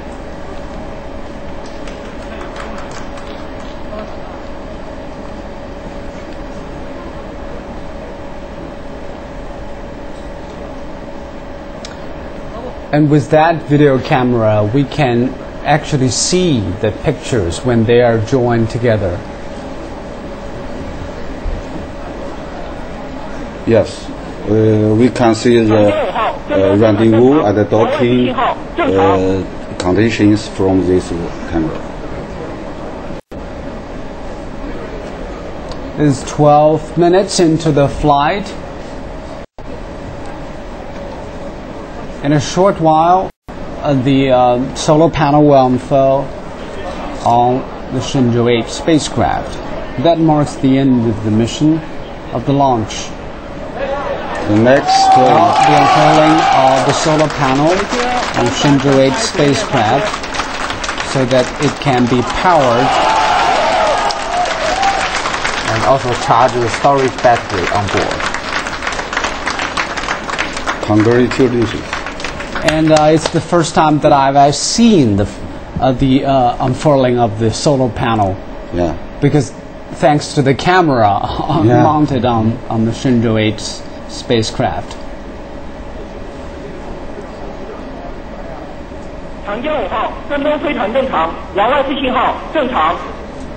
This is the camera inside. We have cameras outside and inside.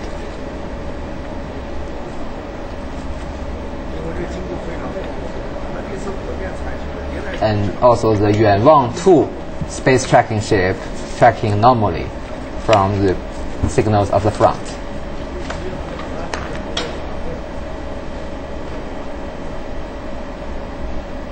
Now it is orbit in above the Pacific Ocean.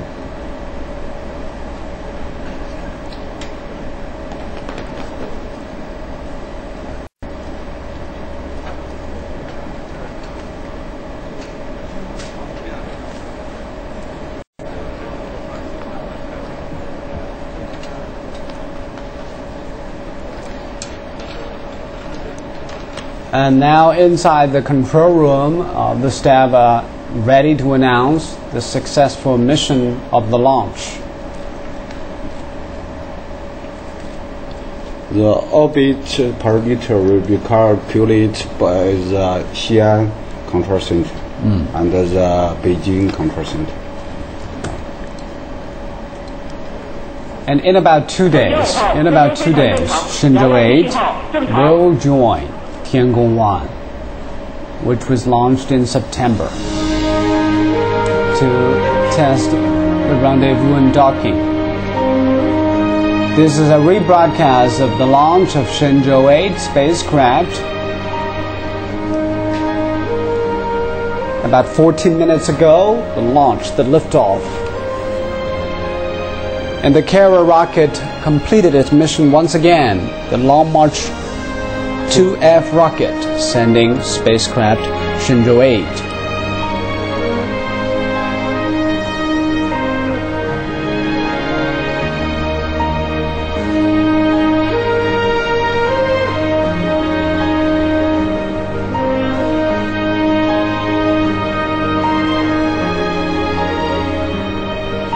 launching window is very narrow and the allowed error is less than 1 second to saving the propellant. Separation of the boosters from the rocket.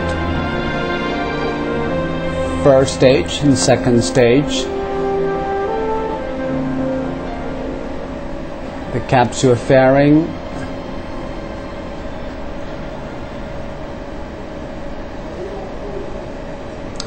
And this is from the Beijing Aerospace Command Center. Now the center is taking over the control and telemetry of Shenzhou 8.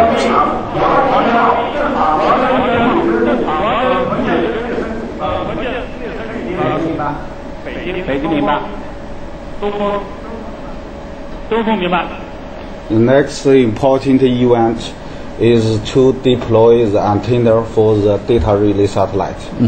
The antenna of the data relay satellite, so that it can communicate with the ground through the data relay satellite. Yeah.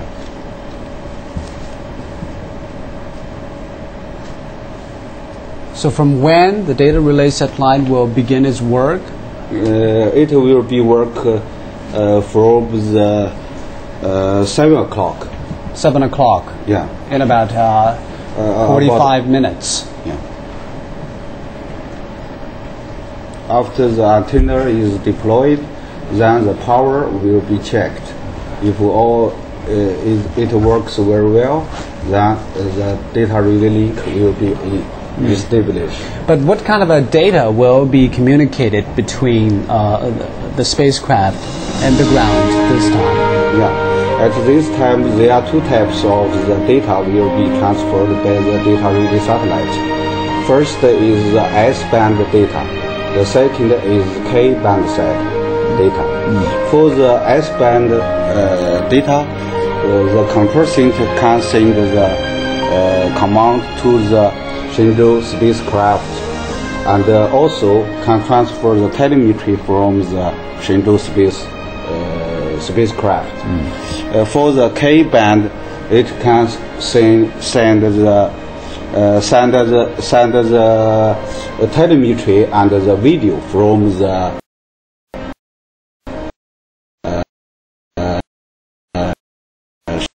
Shenzhou spacecraft. And during the rendezvous and docking process, the data relay satellite can at the same time communicate and control both spacecrafts, the Tiangong 1 and the Shenzhou 8. Is that the case? Yeah, if two spacecraft came very near, within the 100 kilometers, they will within the spot beam of the data relay satellite. Then the ground control center can send control to spacecraft simultaneously. Well, this is the sunrise picture taken by Shenzhou 8 spacecraft.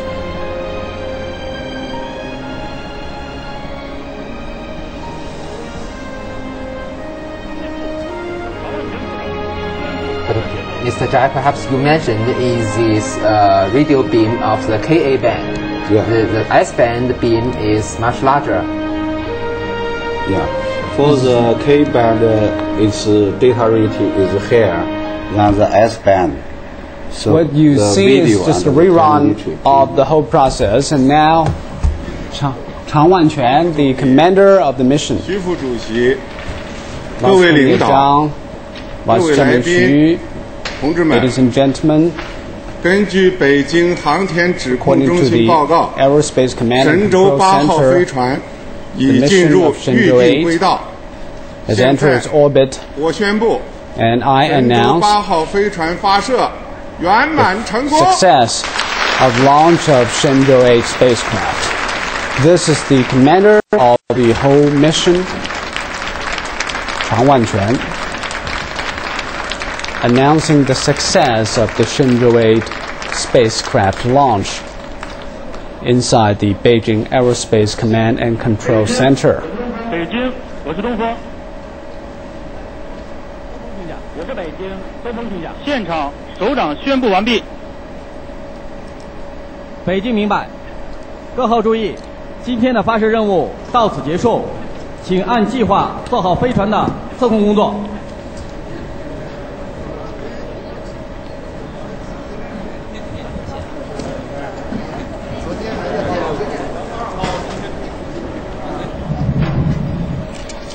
Well, the commander of the mission, Chang Wanquan, has announced the success of the launch of Shenzhou 8 spacecraft. It has already entered its design orbit. What is going to be the next step for Shenzhou 8 and when it will meet Tiangong 1 in space? The Shenzhou 8, well, the Shenzhou 8 spaceship has successfully launched into the orbit. Within 2 days, it will have about nearly 5 orbit maneuvers to catch up with Tiangong 1 target vehicle and perform the docking procedure. Why it takes 2 days and 5 maneuvers to finally meet with Tiangong 1? Well, the first is that we should adjust the phase of the true anomaly of the Shenzhou 8 vehicle to that of the Tiangong 1. Because, as I have mentioned before, the two orbits of the two vehicles should not be should not be completely the same due to the Earth's gravity is not a uniform one. But they are quite similar. The initial orbit of the Shenzhou 8 space vehicle is about with the apogee of 200 kilometers and the perigee of about 300 kilometers, while the Tiangong 1 space vehicle is a nearly circular orbit with the altitude of about 343 kilometers. Due to the difference in the semi-major axis, the period of the two vehicles are different. So it is possible for the Shenzhou 8 spaceship to catch up with Tiangong 1 after many orbits. Then it will change its altitude to have nearly the same orbit with that of the Tiangong 1. All right, connecting two vehicles, space vehicles, might not seem like much, but actually when the Tiangong 1 and the Shenzhou 8 each weigh about 8 tons are orbiting the Earth at some 350 kilometers above ground, it becomes a bit more tricky. If China manages to do this, it will be a definite important step forward for China's space program. Let's take a look. Why is that? Before docking, both craft need to rendezvous. Tiangong 1 must drop to a lower orbit and come within 30 centimeters of Shenzhou 8. But both vehicles are travelling at high speed around the globe. If they are to meet without crashing into each other, their relative speed must decrease to only 20 centimeters per second. When the docking procedure begins, a robotic arm will stretch out from Shenzhou 8 and hook onto Tiangong 1. That's the first and most critical step. Once completed, the arm gradually pulls the two vehicles together and a 12-pin lock holds the two craft tight.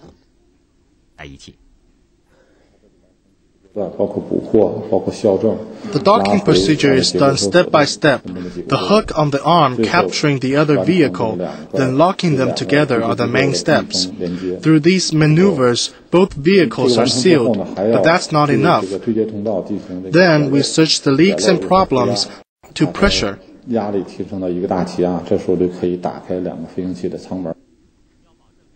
Essential to all this are accurate measurements and flawlessly operating equipment. The slightest error or misalignment could lead to the failure of the mission. There are a lot of plugs for gas and electrical circuits. They must be perfectly aligned. The two vehicles must also be precisely positioned to be connected. If not, the docking can't be achieved.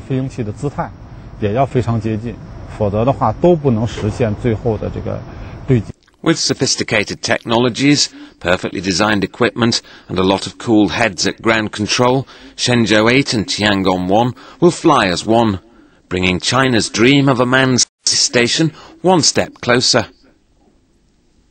One step closer to China's first space station, but how a space station works, let's cross over to our reporter Li Dongning for more. Well, Dongning, please tell us what is a space station, what it's made up of, and what is the function? All right, thank you very much indeed. So, yeah. Well, we have with us today, again, Professor Fu Song from the School of Aerospace Engineering of Tsinghua University. Welcome to our program again. You are very familiar with the aerospace, especially the ISS, International Space Station. This is the general look. Yes, of that's a complex. The complex of the International Space Station. And we can see the major part is actually the solar panel. Yes, well, the whole system has to be supported by power, electricity.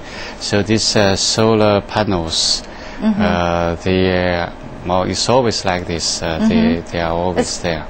It looks very big. Let's get to know how big it is on Earth. Wow. In length is the length of a very general football court. Football ground, yes.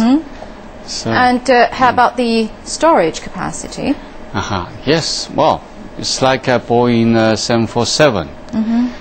We know Boeing 747 is about more than 400 passengers, but here we have about 6 or something passengers. Yeah, much less than the passengers, but still the space is not. It's very limited as well. 935 cubic meters. And in weight, well, such a big thing, of course, is going to be very heavy. Yes. It weighs 454 tons, equals approximately to 320 cars. Wow. A gigantic thing in the universe, indeed. And the one solar panels, sort of a pair of solar panels, as you can see. The whole span of it. Span is about like a Boeing 777. Wow.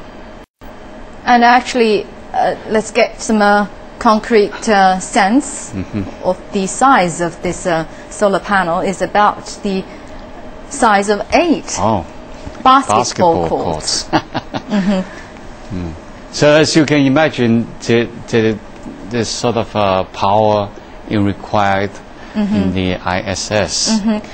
Now, let's get to know some fun part of the, for instance, the one-day life in ISS. How do astronauts and scientists live their life in the space station? We start with the early morning, the teeth brushing, as what we do every day on Earth, but in a rather upside down way, right? But what is up and what is down in it's hard space? to define Actually, space, indeed. Yeah, because there's no gravity there, so they are comfortable in different positions. So after brushing the teeth, let's get to work. The main purpose of different modules connected to ISS is to use as laboratories. Yes. And this one is a female scientist using a water syringe to inject into what they call as the cell biology facility. Yes. This is kind of one of the common experiments kinds that are being carried out in the ISS. This also, as we see the seas, space seas also a common experiment in space, because on Earth everything is affected by gravity. But in space station, gravity is basically zero, or we call microgravity. And how they behave, how these seas or cells behave is very interesting. Especially, there are already evidence suggests that space seas can increase the production on Earth. That's the benefits is going to be brought to us human on beings, Earth. yes. Right, next let's take a look at another daily necessity that we have to go through. Yes, that looks like a again toilet. in a different way in space. It looks similar, the equipment looks similar. Yes. But what is different is that everything in space has to be recycled. So even the human disposal. Right. And I guess it is probably the most expensive toilet in the world. Yeah. All right, next.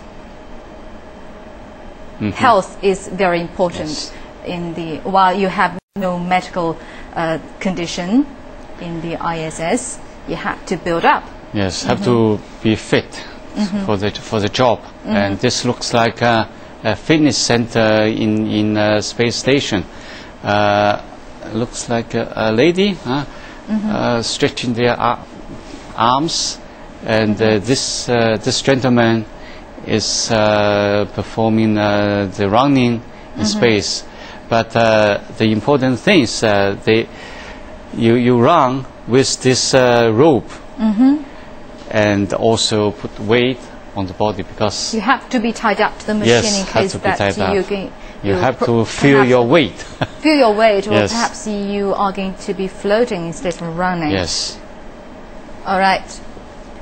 Here is the happy hour of the day, eating, getting together. That's what we see from the picture.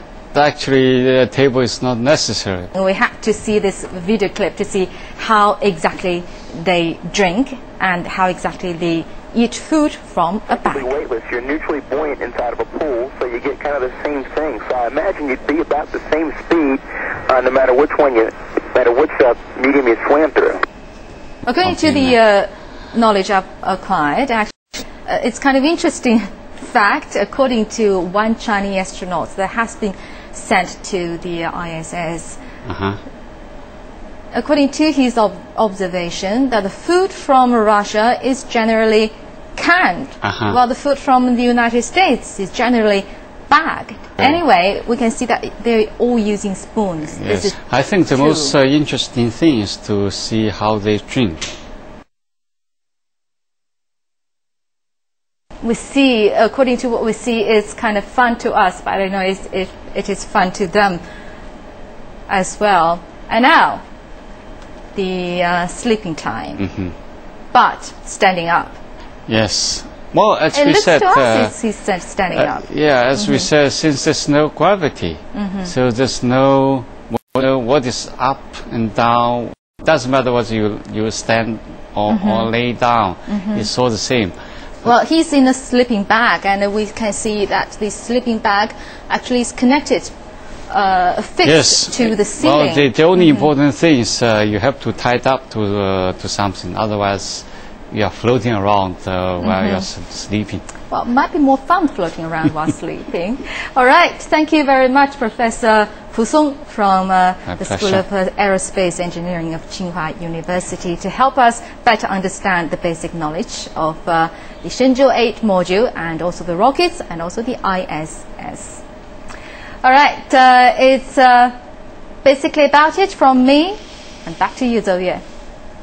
Well, thank you, Dongning. Thank you for your reporting and explanation how life and work is on an International Space Station. Well, it looks entertaining, but it could be pretty challenging. Everything we take for granted on Earth could be a difficult task in the outer space. Everything must be done differently. And you have to be very careful when you have water floating around in your spacecraft. If you accidentally inhale it, or if it gets into your electronics, big problem. What is the most difficult part living in a microgravity environment? Well, there's decalcification of your bones. That's why they're so concerned about having forms of exercise that stress the bones. There's a feedback. If you apply pressure to your bones, this sets up electric activity in the bones, which keeps them strong. If the bones aren't stressed, lose your bone mass. You can lose bone. You do lose bone mass in space. Yes, right. And of course, there's also the issue of radiation exposure, which is quite a distinct issue. By the way, I was very pleased to see Professor Pu Song there, because he was a colleague of mine when I was a visiting professor at Tsinghua University several years ago. So my greetings to him. I actually gave a lecture series in the School of Aerospace at Tsinghua when I was here. But despite all these, we spend a lot money, we sent people there into a space station. We conducted experiments. But is it worth it? What we have accomplished? If we intend for human beings to have a role in space, to go out and explore the solar system, to go out and start colonies in other places in the solar system, then all of the steps that we're doing are absolutely essential. If space is nothing more than showing off or an exercise in spectaculars and entertainment, then it's pointless. But I firmly believe that the human race has a future in space. People from many countries will eventually live there, and that there will be a powerful economic advantage to our having a presence in space, a permanent presence in space. All right, to have someone in space, we must test some basic knowledge and technology. Yu Guang, would you please tell us how the two spacecrafts will be joined? What exactly will happen? The two vehicles will become a combination. Notice it is a combination, not a complex. Only the scale of mirror can call a complex. This will be a combination. So after they are docking successfully, Please first explain which part is which. This is the Shenzhou 8 spaceship, and this is the Tiangong 1 target vehicle. And Shenzhou 8 has three modules, which is the orbit module, the re-entry capsule, and the propulsion module. While the Tiangong 1 target vehicle have two modules, which is the resource module, the experimental module, and the orbit module of the Shenzhou 8 spaceship have an inhabitable volume of about 5 cubic meters, while the inhabitable volume of the experimental module of Tiangong 1 is about 15 cubic meters. So how many astronauts can the combination accommodate? This time we can have 3 astronauts on board, and the power system is quite different, because the voltage of the Shenzhou 8 spaceship is about 28 volts, while the voltage of the Tiangong 1 target vehicle is 100 volts. They are different, so we must handle this problem. Please test run the docking and rendezvous for us. How it will approach, which parts will be joined, which parts will be airlocked. Well, this is the docking mechanism, which called an APS system. One is act as the active one. The Shenzhou 8 will act as the active one, and the Tiangong 1 target vehicle will act the passive one. During the docking, the active part will stick out a docking ring or a capture ring, and this will be happened when the two vehicles have distance about 400 millimeters, and the docking ring will stick out for about 300 millimeters. After this, the capture lock or the latch will enter the part of the vehicle, and they will lock together. The next phase is the stage for the energy absorbing, because the docking procedure needs a relative velocity of about 20 centimeters speed. This should not be too low and too high. And after this stage, the energy, as I have mentioned before, will be absorbed, and the next stage will be the forced alignment. You know that the attitude of the two vehicles are not completely the same, so it needs a procedure to let them have the same attitude. All right. Well, China successfully launched its first space laboratory module Tiangong 1 on September 29, 2011. That's a month ago. Well, besides the standard cargo, one would expect the orbital lab also carried 300 International Astronautical Federation flags. These flags are set to be retrieved when China conducts its first manned rendezvous and docking mission. Let's take a look. On June 23, 2011, Bernd Vollbacher, president of the IAF, presented Chinese astronaut Zhai Zhegang with 300 IAF flags. The flags were later sent into orbit on board Tiangong-1. They'll be returned to Earth by a Chinese astronaut upon completion of China's first manned rendezvous and docking mission next year. As an astronaut, I really hope that I'll have the chance to take part in the mission next year and bring those flags back myself. The same 300 IAF flags were sent to the International Space Station by a Russian manned spacecraft in December 2010. They were brought back by the US Space Shuttle Endeavour in June this year. Then it was the turn of China's Tiangong-1 to send these flags into space once again, as a symbol of international space cooperation. And we do this flying of a flag to have a document that we can give to our members as a present at the occasion of the 60th anniversary of the Federation, which demonstrates the global reach of our Federation and which demonstrates the cooperative spirit that we offer to our members. This is the intention. China's decision to carry the flags is intended to send a signal to the world, demonstrating China's support for the peaceful use of outer space and to promote international cooperation in the area of manned spaceflight. The flags also show the IAF's support for China's manned space program. Established in 1951, the International Astronautical Federation is a non-profit, non-governmental organisation. Its members include government organisations, professional associations and academic groups worldwide. The IAF has extensive influence in the field of international space flight and has established a good cooperative relationship with Chinese space agencies and organisations over the years. Matt Stuttard, CCTV. The flags from the International Astronautical Federation. And now let's talk to Philippe Willinkins in Paris to get his view on today's launch. Well, he is Executive Director of the International Astronautical Federation, the world's foremost space advocacy organization. Well, good morning to you, Mr. Willinkins. Shenzhou 8 has just been launched, very successful. What is your take on China's space exploration efforts?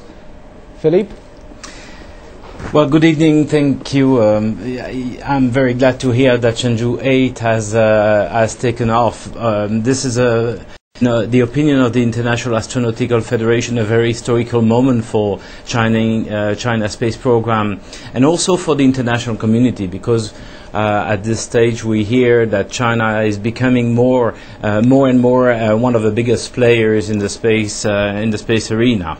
So this is an extremely important and essential technological step for the human space program in China after the initial steps on Shenzhou 1 in 1999 and the EVA and first EVA that China has succeeded in 2008. This third step is in our opinion one of the most challenging ones. And Mr. Willinkins, as a member of the IAF, China has been very active in pushing forward the human knowledge, of course. What is your assessment of the consideration of China as a member of IAF? Well, we're very proud to have China as one of our 54 different countries and 205th organization that is member of this International Astronautical Federation, which was created 60 years ago. Of course, since 1980, the role of China is changing greatly, in particular this past decade.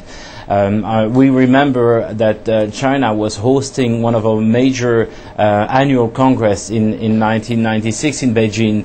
At that time, China was listening carefully to the world and learning a lot about how to perform the human space programs, and they had yet to demonstrate their capability.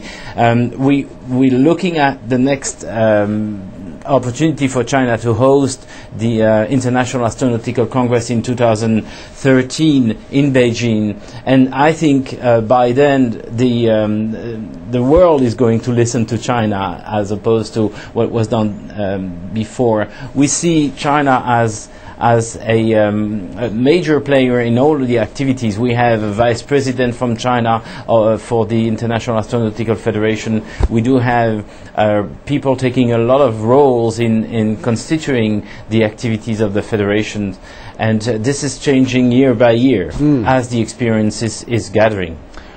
We know Chinese taikonaut Gang received the flag from the IAF and then is on board Tiangong-1, and it will retrieve this time with the Shenzhou 8 mission. What will become of the flags?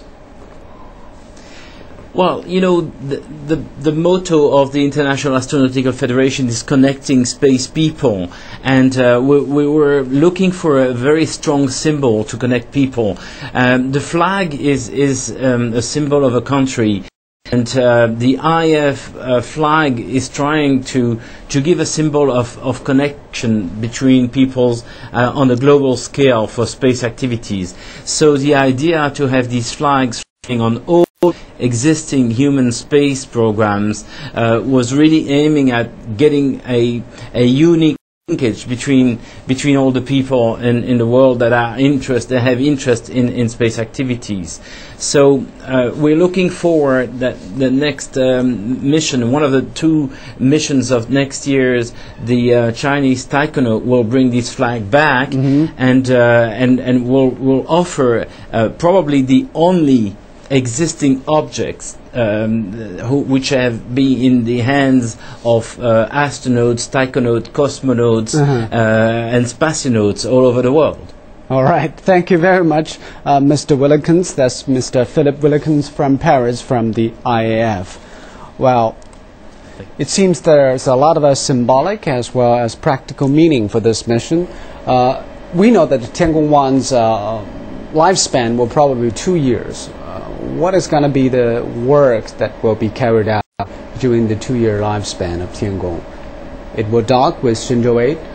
It will dock with other spacecrafts in the time to come. Yes.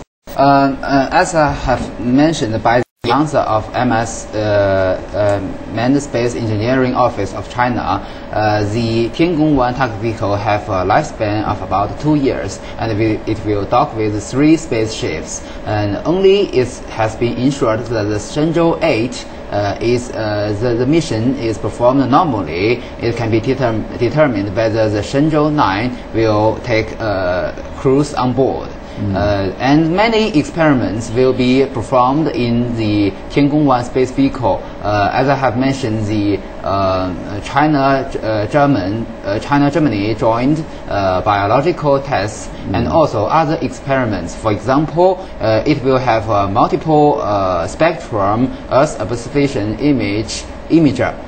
This will take pictures of the Earth and will benefit the whole humankind, such as for the disaster reduction and other observations. And also, it has experimental facilities, devices. So it will also serve as a function as a satellite. Well, let's cross over to our reporter Shen Lu, who is now standing by at the Aerospace Command and Control Center. So far, good. What can you tell us from the command center?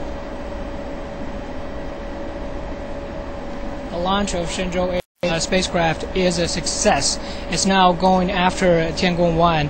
In the following days, Shenzhou 8 will adjust and align its orbit to synchronize with that of Tiangong-1's. And once they're within communication range, Tiangong-1 will take over control and start ordering Shenzhou 8 to gradually approach and then dock with Tiangong-1.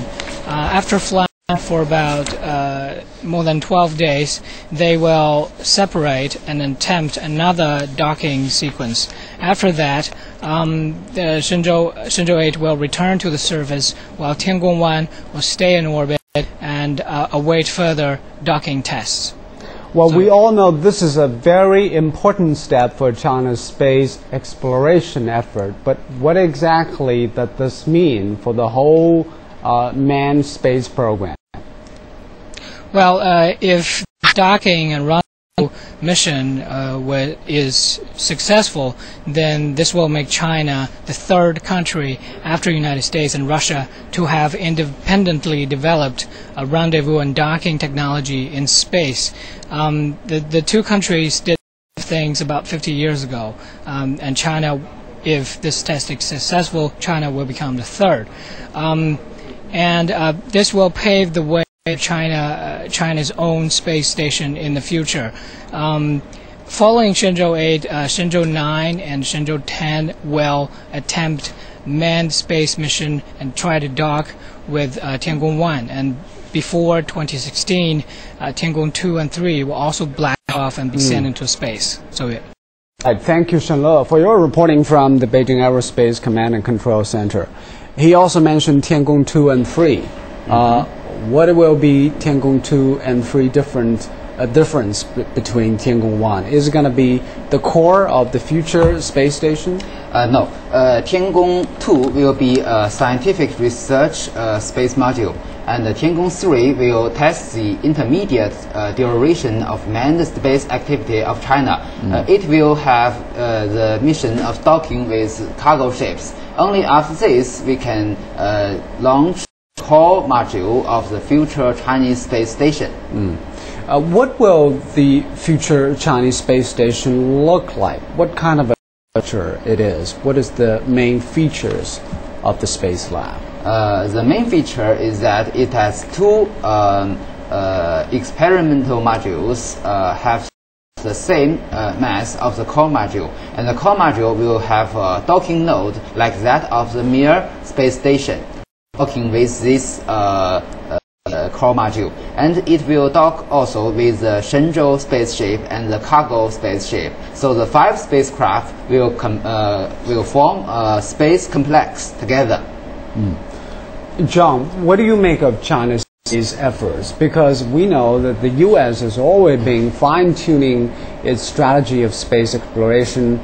President Bush has his vision, President Obama has his vision. What do you think of China's plan? I think what we're seeing in the Chinese space program is long-term planning, which is progressing step by step in a logical fashion. China isn't racing with anyone. China has set its goals and is progressing toward those goals with, to use a familiar phrase, with all deliberate speed, meaning they're not trying to go as fast as possible.